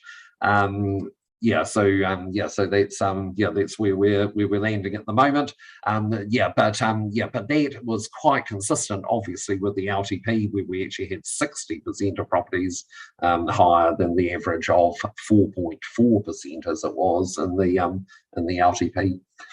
Okay, so that's the profile for the district. Just moving on to the various areas. So just looking here at Cambridge properties. So obviously the Cambridge ward is largely urban. There are some lifestyle and some rural properties in the mix, but largely urban. So you can see the great majority is sitting between the 5% and the 8%. And you can see that what has actually happened here is, so while generally for year two of the LTP, the vast majority of Cambridge ratepayers were sitting in the 5 to 6% banding, that's the blue column. A big chunk of them have actually moved out of that banding over to the right, just been pushed up into the next banding, predominantly by that wastewater charge being higher than was expected in the LTP. Okay, so still very much in that 5 to 8% range. But a few of them jumping over into the next banding. Those lifestyle and rural properties that are within the Cambridge ward boundaries are obviously sitting much more at this end. And in fact, you can see a shift really, that blue column at the back there, and the 2 to 3 is actually higher than it is now, because some of those have shifted across to the 1 to 2%. Te Mutu, obviously the same sort of drivers there in terms of the wastewater charge, but and again largely in urban ward. But look, the green column and blue column are very, very similar in this regard. This is why it's a bit different from Cambridge. Te Mutu properties, we're actually at a higher banding, while a lot of the Cambridge properties were in 5 to 6% and have now basically flipped over into the 6 to 8%. The Te Mutu properties were actually in the LTP already in that 6 to 8% banding and have largely remained there. A very small number have actually flipped just beyond the 8%, but the large majority are still in the same banding that they were in previously.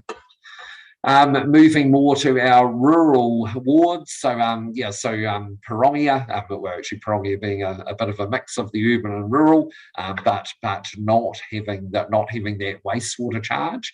You can see actually a lot of them are still very much staying in the same bandings, the green and the blue columns, which is the dominant banding, are still pretty much staying there. In fact, if anything, you're seeing a movement to the left to lower rates increases for the Parongia ward, and that's really getting the benefit of the reduction in the general rate compared to what it was in the LTP, and of course not having the increase from the wastewater charges.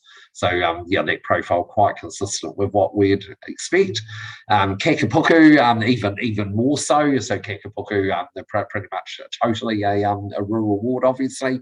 So you're seeing the the green, so you're seeing the blue column here as it was in the LTP. You're seeing a big chunk of the green move over to the 1.2% banding, again getting the benefit of the reduced general rate, and not obviously having the impact of the wastewater.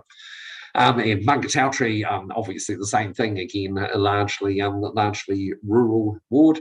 Again, you're seeing a chunk of ratepayers moving over to a lower banding, 1 to 2%. Okay, so those are the rates, the rates profiles. So any questions on those? I've just got one. Sorry, Ken. When are we going to start using the new wards for our demo properties and stuff like that? Because Kakapuku is going to be in Prongia, etc. Yeah, so good question, Marcus. So so no intention to actually do that. So we were still looking to leave those rating areas as they always have been. Obviously for electoral purposes, we're merging a couple of them up.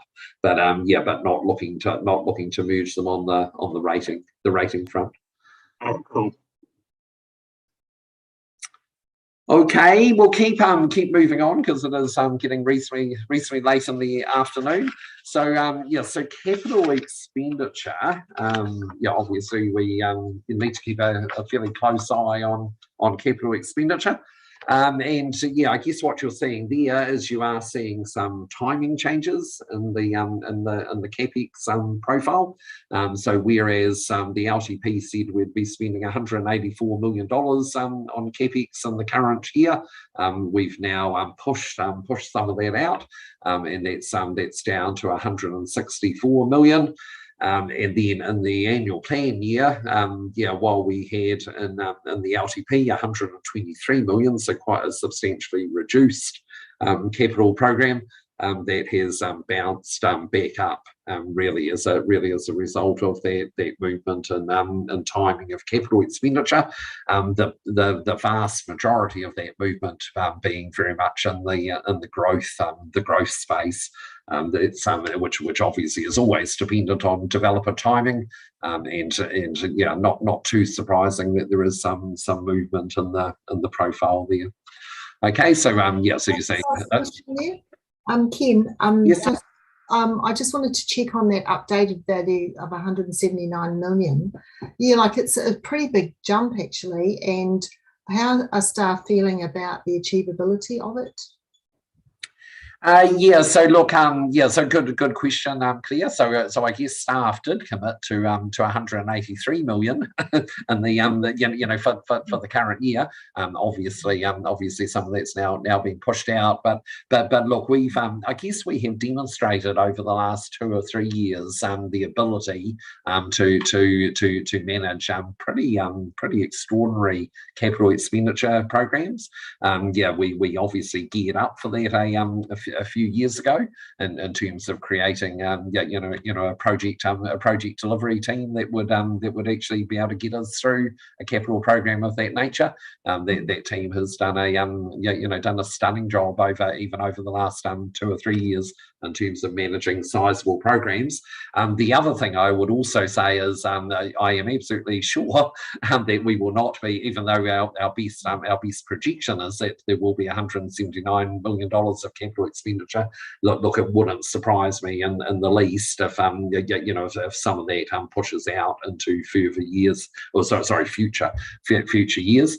We've already done a bit of that in the forecast. So when we've done the reforecasting, some of it is actually pushed out already beyond the 22-23 year. Wouldn't surprise me if a wee bit more does. Like I say, a big part of this program is growth related. Councillor Lou mentioned a few minutes earlier on in this presentation that potentially that might slow down with the general economic variables. So look, things are still subject to change, but at this stage, staff are in the space where if needed, that would be achievable. Okay, thanks very much. Okay, and the big thing about CapEx is that's the big driver of our debt levels. And no surprise there that when we're talking about some of that growth-related stuff, being pushed out, no surprise that we are therefore saying that at 30 June 2022, whereas the LTP said that we would have debt of $243 million, with that push out of the program, no surprise that that's considerably lower at 184 million being the current forecast. But what we are looking at the moment, best information that we've got, is pretty much the 280 million that we were saying debt would be at 30 June 2023. I think I've got my year right. Yes, I have. 30 June 2023, the end of the annual plan year. We're saying that if things go to forecast in that capital expenditure space, we'll be at a similar level there. So in other words, we'll be kind of caught up. So you're seeing that here obviously on that page. Average interest rate. So we did talk about this. There was a question about this earlier on, I think from yourself, Philip. So we did in the LTP see an average interest rate of 1.15% for year 2 of the LTP. Obviously things have shifted very much in that area. We're now seeing an average interest rate of 1.93%, being the latest estimates from latest estimates from Bancorp, very specific to council's finances. So look, that would be quite scary. Obviously, 1.93% is considerably more expensive than 1.15%, but our saving grace really for the 22-23 year is the fact that our opening debt levels are going to be significantly smaller. So although we're dealing with a much higher interest rate, we're dealing with a significantly lesser value of debt that interest rate is being applied to. So look, interest rate impact largely absorbed for the 22-23 year. I indicated that perhaps in regard to interest rates, the greater concern is what happens after 22-23, in the two to 4 years after that. We have actually done a few numbers on that. What we've said is that if our interest rates and again, this is nothing to do with the annual plan, like I say, this is the year after the annual plan that we're looking at the moment. But we've done some workings, and if our interest rates were to be 1% higher than they were projected for 23-24, and look, I think there's obviously a very great chance of that, given the differences that you're seeing here for 22-23 and where the forecasts are taking us, that would be an extra 400, and if our debt levels were the same, 280 million, we'd be looking at an extra $415,000 of interest expense, and that would be about 56% of the 415,000 would be on the DC funded loans, which would leave obviously 44% of it to be on rates funded loans. So an impact on rates of $180,000 in the 23-24 year. If the opening debt levels are at 280 million and the interest rate is 1% higher. So look, unfortunate if we would have to absorb that $180,000, and of course unfortunate if development contributions would have to absorb their share of that interest and of that increased interest expense. But I think numbers that potentially can be worked with if that's where we end up. Okay, so that's debt levels. So any questions on debt levels? We did talk about quite a bit about interest rates earlier on. Okay, I will keep on moving. So development contributions. So so I guess this is sort of running alongside alongside the annual plan, but I guess important to the annual plan discussion, because the numbers are certainly incorporated in the annual plan. So so for the 22-23 year, we are seeing a slight increase in the overall amount of development contributions contributions coming in. So 26.5 million versus the 25.5 million. Like I say, a small increase.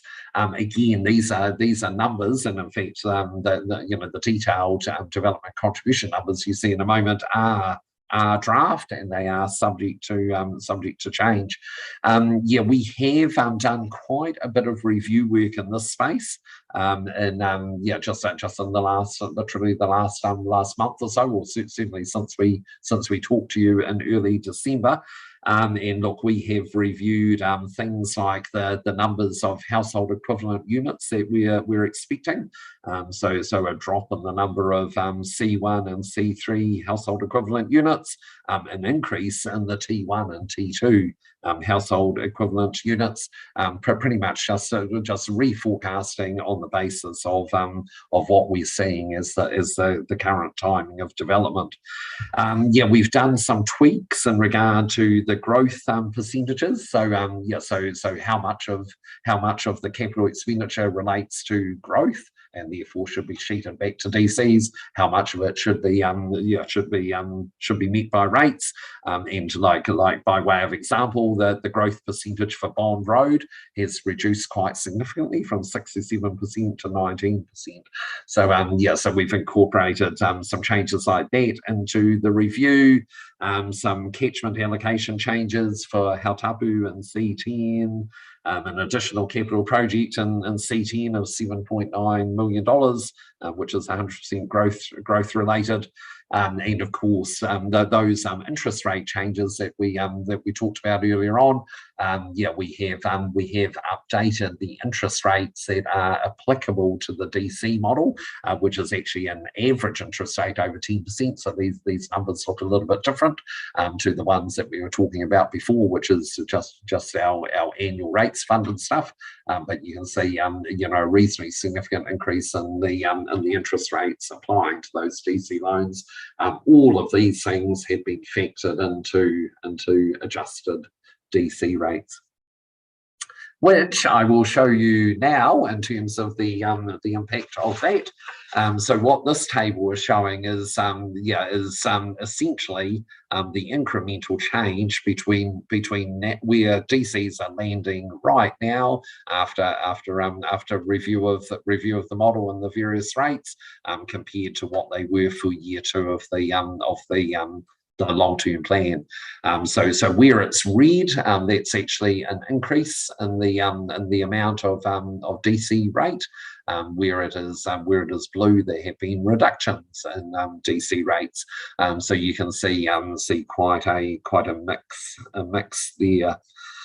Things like land costs have had a significant impact in regard to some of these increases shown in red. Land costs have significantly driven those, as well as things like interest rates, etc., etc. So quite a few changes in that space. And coming through to the actual DC charges for each of our catchment areas. You can see those in this table here in terms of where they're landing in regard to the actual individual HEU DC charge. Ken, could I ask a question with Pukeremu 262 increase? Is that because of the upgrade or the whole system? Okay, so Pukeremu, I've just jumped back to that. So you're talking about the 214? Or 262 for the water. Oh, yeah, 262 for the water, and then some small reductions elsewhere. Actually, Bruce, I would have to be in the hands of either Richard Batts or Deborah, perhaps, to answer that question. Is either Richard or Deborah there?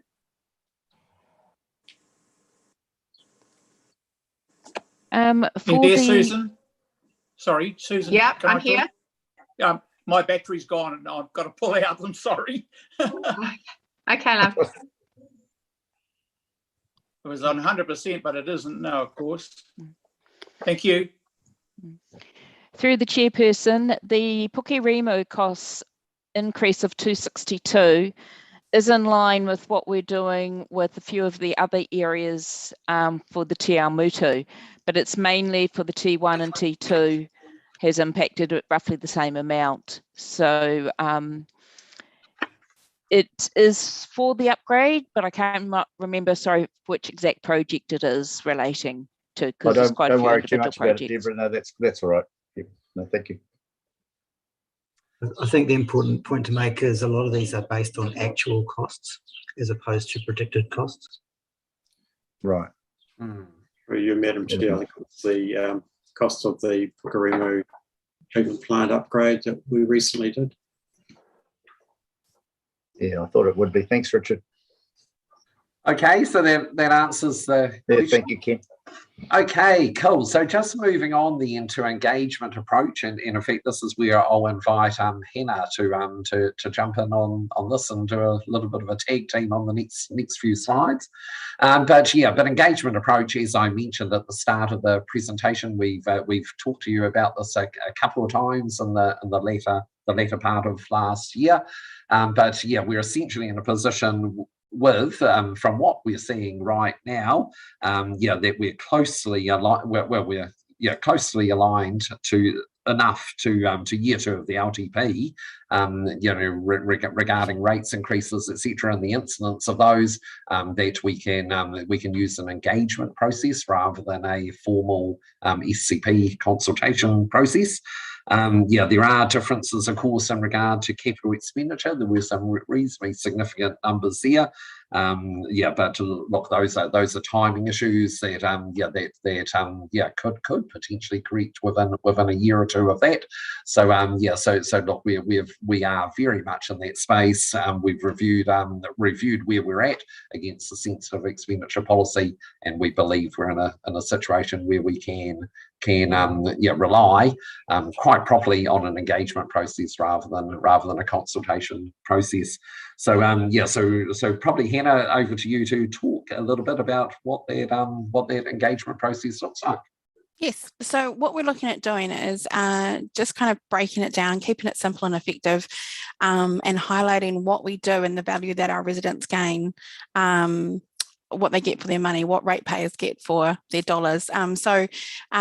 We've taken an opportunity to align with other engagement processes, which will include, so as well as the annual plan, looking at like the economic wellbeing strategy, environment strategy, Waipa community spatial plan, and many other facets of council, and bringing them all together in a mixed engagement model, which will create a warm and welcoming approach for our ratepayers to come and speak to elected members and learn more about each of these processes, all while understanding the value for their money, all under the one roof, making it really family friendly, really approachable, and hopefully even getting more people than what we or a different audience sometimes to what we normally would.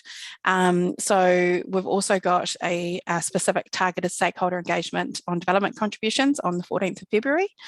Ken, do you want to move to the next slide after that one? Sure can. So thank you. We have some popular approaches from the past, like making sense of council dollars, and some other graphics that we're looking at updating. That's just underway at the moment, which we will send through to elected members in draft format to have a look at. And so these give a nice visual representation as well around how associated rates are used, and just make it really clear about that value for money and how much people really do get for their rates. So the mixed engagement idea is obviously very dependent on COVID at the moment as well. So we're just currently pulling all those ideas together at the moment, and starting to work with all the different departments within council. So one part of that will be planning sort of our backup ideas around what happens COVID dependent, and then add to this with social media awareness and FAQs and blogs on the website, and obviously media releases once this goes from draft to finalised as well. Okay, so Madam Chair, any questions at all on the proposed approach to engagement? Yeah, I've got a question. Liz, yeah, thanks. Thanks, Susan. Hey, I just wondered if we should perhaps be looking at how we engage with our rural ratepayers differently to our urban ratepayers, because there's a massive difference in how many you know, and what rates people pay. And I understand why and how we get to that point, but I just wondered if the approach should be slightly different. I don't think the engagement for one is going to suit the other necessarily. So I just wondered if you had any thoughts on that, Hannah. No, but it's definitely something we can take on board. Part of the mixed engagement idea is that we not only just go to Te Awa, Mutu and Cambridge, but also we look at going out to some of those more rural reaches as well, sort of heading out to a community hall and bringing council to the rural reaches. So that is part of what we're looking at doing. As I said, unfortunately, it is COVID dependent, as is many things these days. But yeah, trying to crack into or make sure we get out there and get that different audience perspective rather than those that would maybe come into the chambers in a more formal process as well. I could just comment through you, Madam Chair, that the thing about the rural properties is they've got such a large capital value, and we fund such a big proportion of the public goods through that method. So Councillor Liz makes a really strong point, and we certainly have to pick that up as we engage with the rural community. Contrast that with the urban dwellers, where they're connected to all of those services which they pay for. They can see a relatively good nexus between the rates they pay and the services they get, but the rural communities are indeed something different.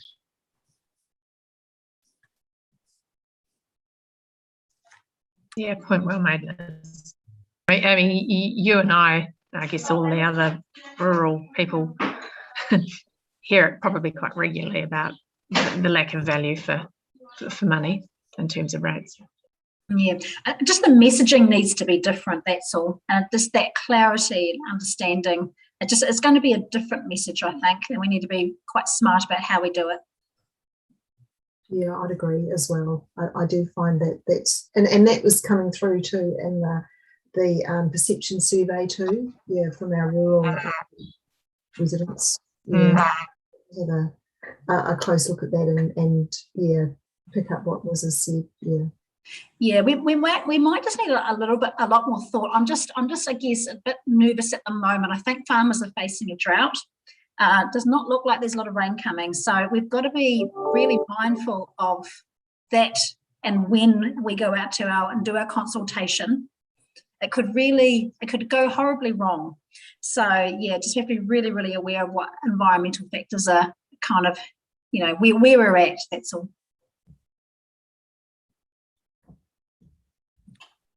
Okay, so yeah, we'll certainly take note of that. Madam Chair, any other questions on the engagement? We've just got a couple more slides to go.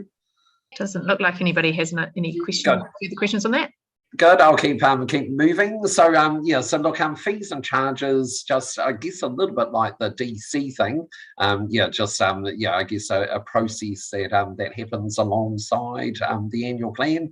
But again, the numbers are reflected in it. So yeah. So look, to keep in alignment with our long-term plan, we are applying I guess an across the board type inflationary increase to all of our fees and charges. So yeah, we'll definitely be seeing that coming through.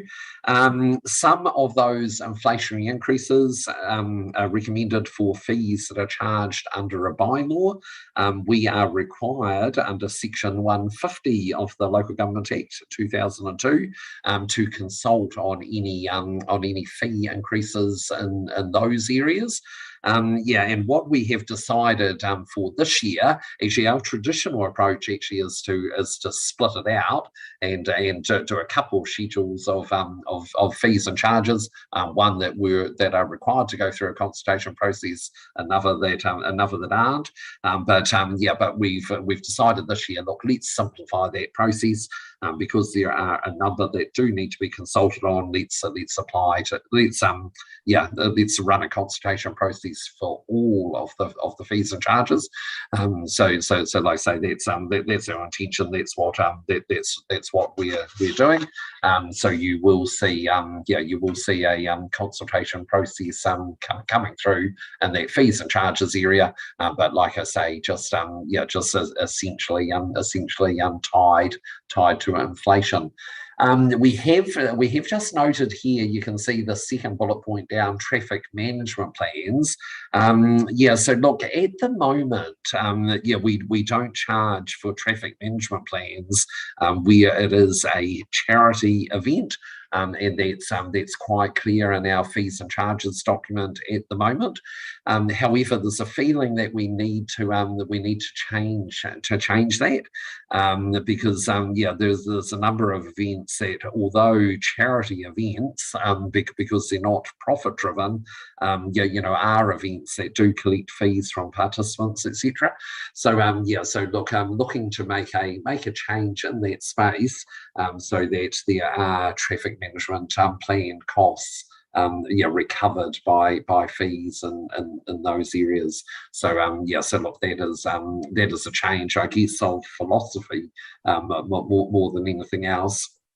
In that space to in staff's view appropriately recover costs. The other mention that's made there is Cambridge Town Hall.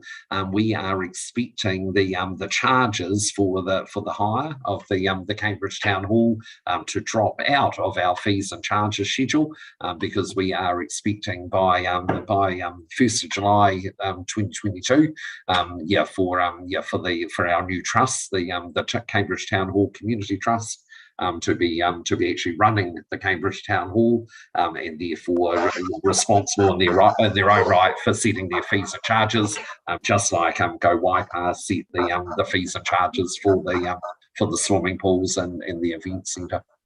So yes, just noting that as well. Okay, so Can I just yes. interrupt there for a minute? Lou's got his hand up, and then Liz. Cool. Yeah, thank you. Through you, Madam Chair. Just to ask about the traffic management plans. Will that include Anzac Day or the things like the Christmas parade?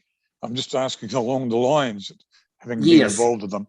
Yeah, look, great question, Lou. Look, I'm pretty sure those particular events are excluded, but Isha, I'm looking for somebody a little bit more knowledgeable than me before I commit ourselves to something different. But yeah, I'm pretty sure those key civic events are exempt from this. But can somebody help me with that? Maybe Kirsty or Haven? And my question's about that too.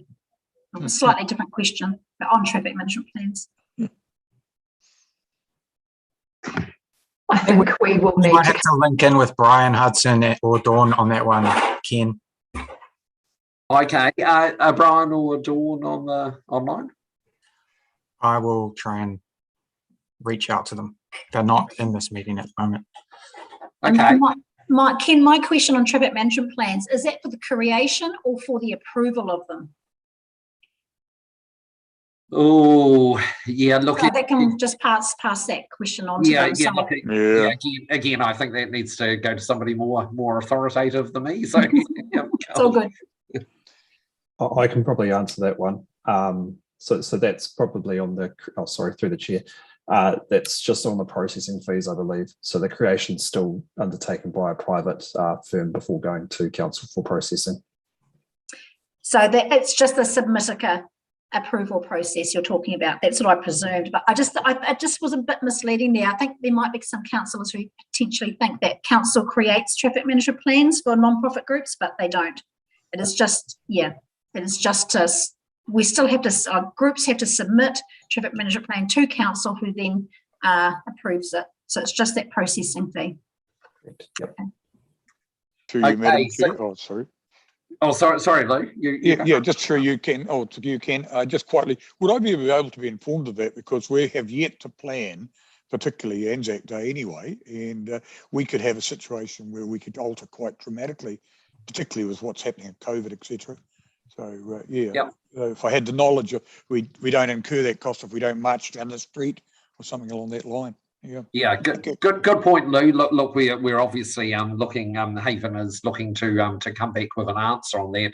Hopefully before the afternoon is out. But yeah, if not, we'll definitely come back with that. Yeah. Okay, so yeah, so look, I think the important point here, other than the questions that have been asked, is that yeah, we will be running a formal consultation process on the fees and charges. Obviously, that will come through the strategic policy and planning committee.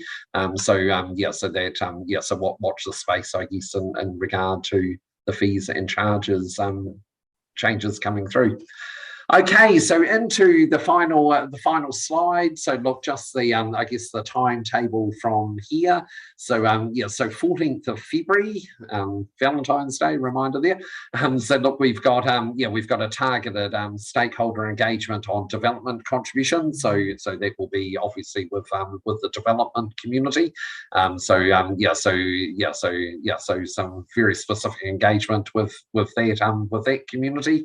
About the same time, about mid-February, we hope to have fully shaped up the draft annual plan document and some engagement collateral, and we will yeah, we'll share that with elected members for some early review and feedback. The 1st of March, the document, the draft annual plan document, comes through quite formally to SPP for approval to engage with the community. So just like if we were running an SCP, it would be SPP that would sign that off for consultation. In this case, we're looking for you to sign it off for further engagement. And on that same date, we're expecting to bring you the draft schedule of fees and charges as well, in this case to approve for consultation. Okay, so that's where we're immediately headed, and then of course thereafter, you know, obviously we'll hear that feedback from the community, and we'll be on a time frame to bring you a document for approval by 30th of June, which is the date that the annual plan is required to be adopted by. Any further questions on any aspect of that presentation? Doesn't look like it. No hands are up. So that's a great start. Thank you, Ken. No worries. Thank yeah, you. no. Fantastic. Great. Now we can see everybody again. Wonderful. Well, I assume nobody's got any further questions for you. I think most of them have been addressed as your presentation has gone on. So many thanks for that, guys. Obviously a pretty good first whack at it by a large number of you, so thank you. And now we're moving on then, in the absence of any further questions, to Steve. Sorry, Steve, to have delayed you with your economic wellbeing. No, that's quite all right.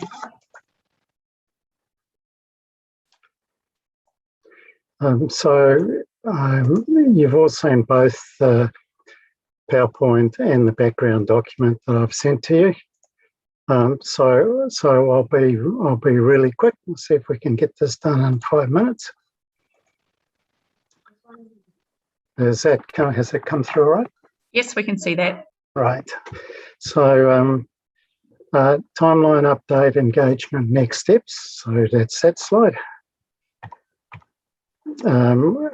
We've done the initial planning, research and review, and we're into target engagements with stakeholders. We've had 3 meetings already. Then we'll go into draft. I'll skip that slide because if you want to study that, it's in the pack that was sent to you for the workshop.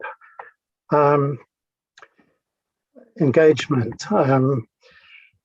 We've assessed the project against the significance and engagement policy, and the review suggests that an engagement with partner stakeholders, elected members, including community board members, rather than a formal SCP public consultation process is warranted.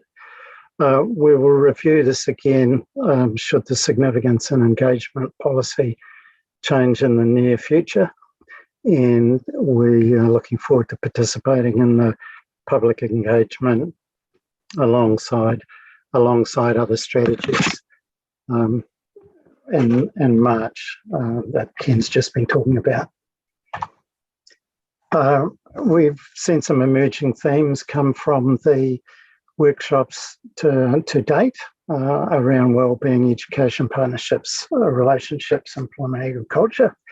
So with your indulgence, I will just briefly talk about a couple of those, and then I'll have one more slide to finish off. Many economic strategies are now taking a wellbeing focus, generally means a shift in emphasis from measuring production only to value-add growth outcomes.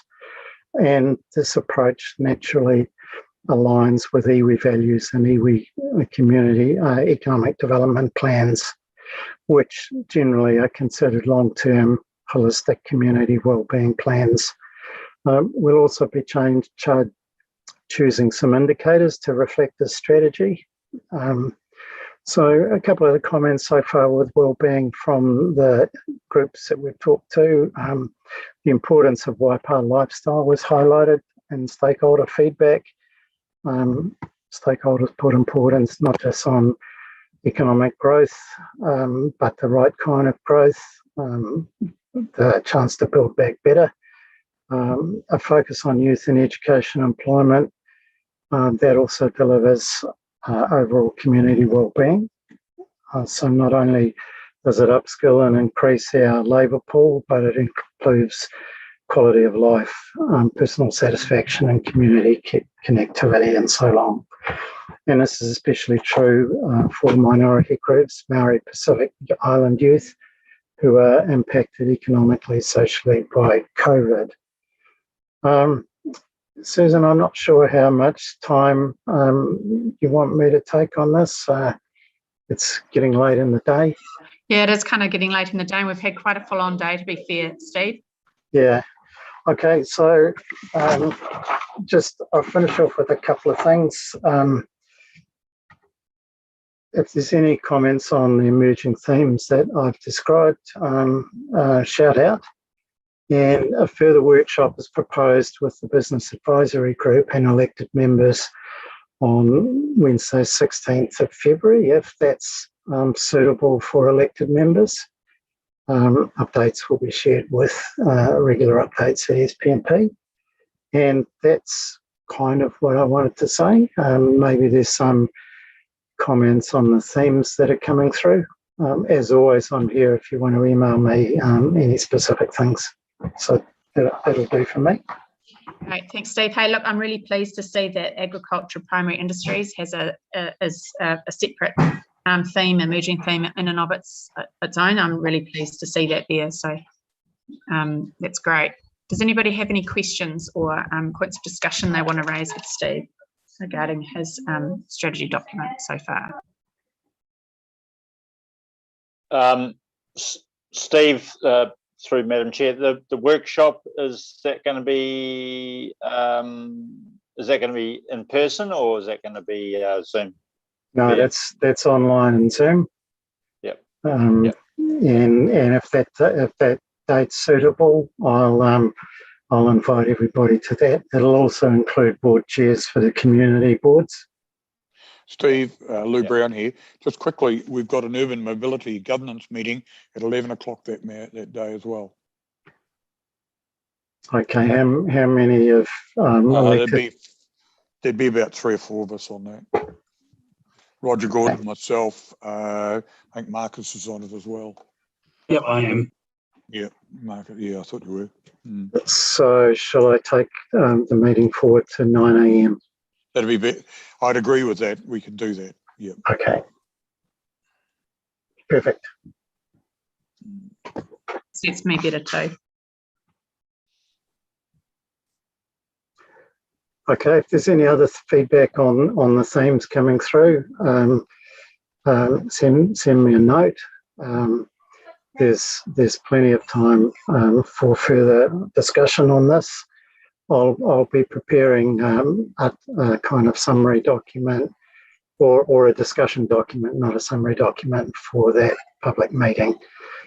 Not a public meeting, a business stakeholders meeting, so that we can all get on the page and get off to a good start. So that's it from me. Excellent. Great, thank you. You want to just close your screen out? That's cool. I would just do that. Wonderful. Thanks very much.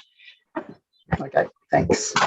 On the assumption there are no further questions for Steve, I believe that brings our very long first day to a conclusion.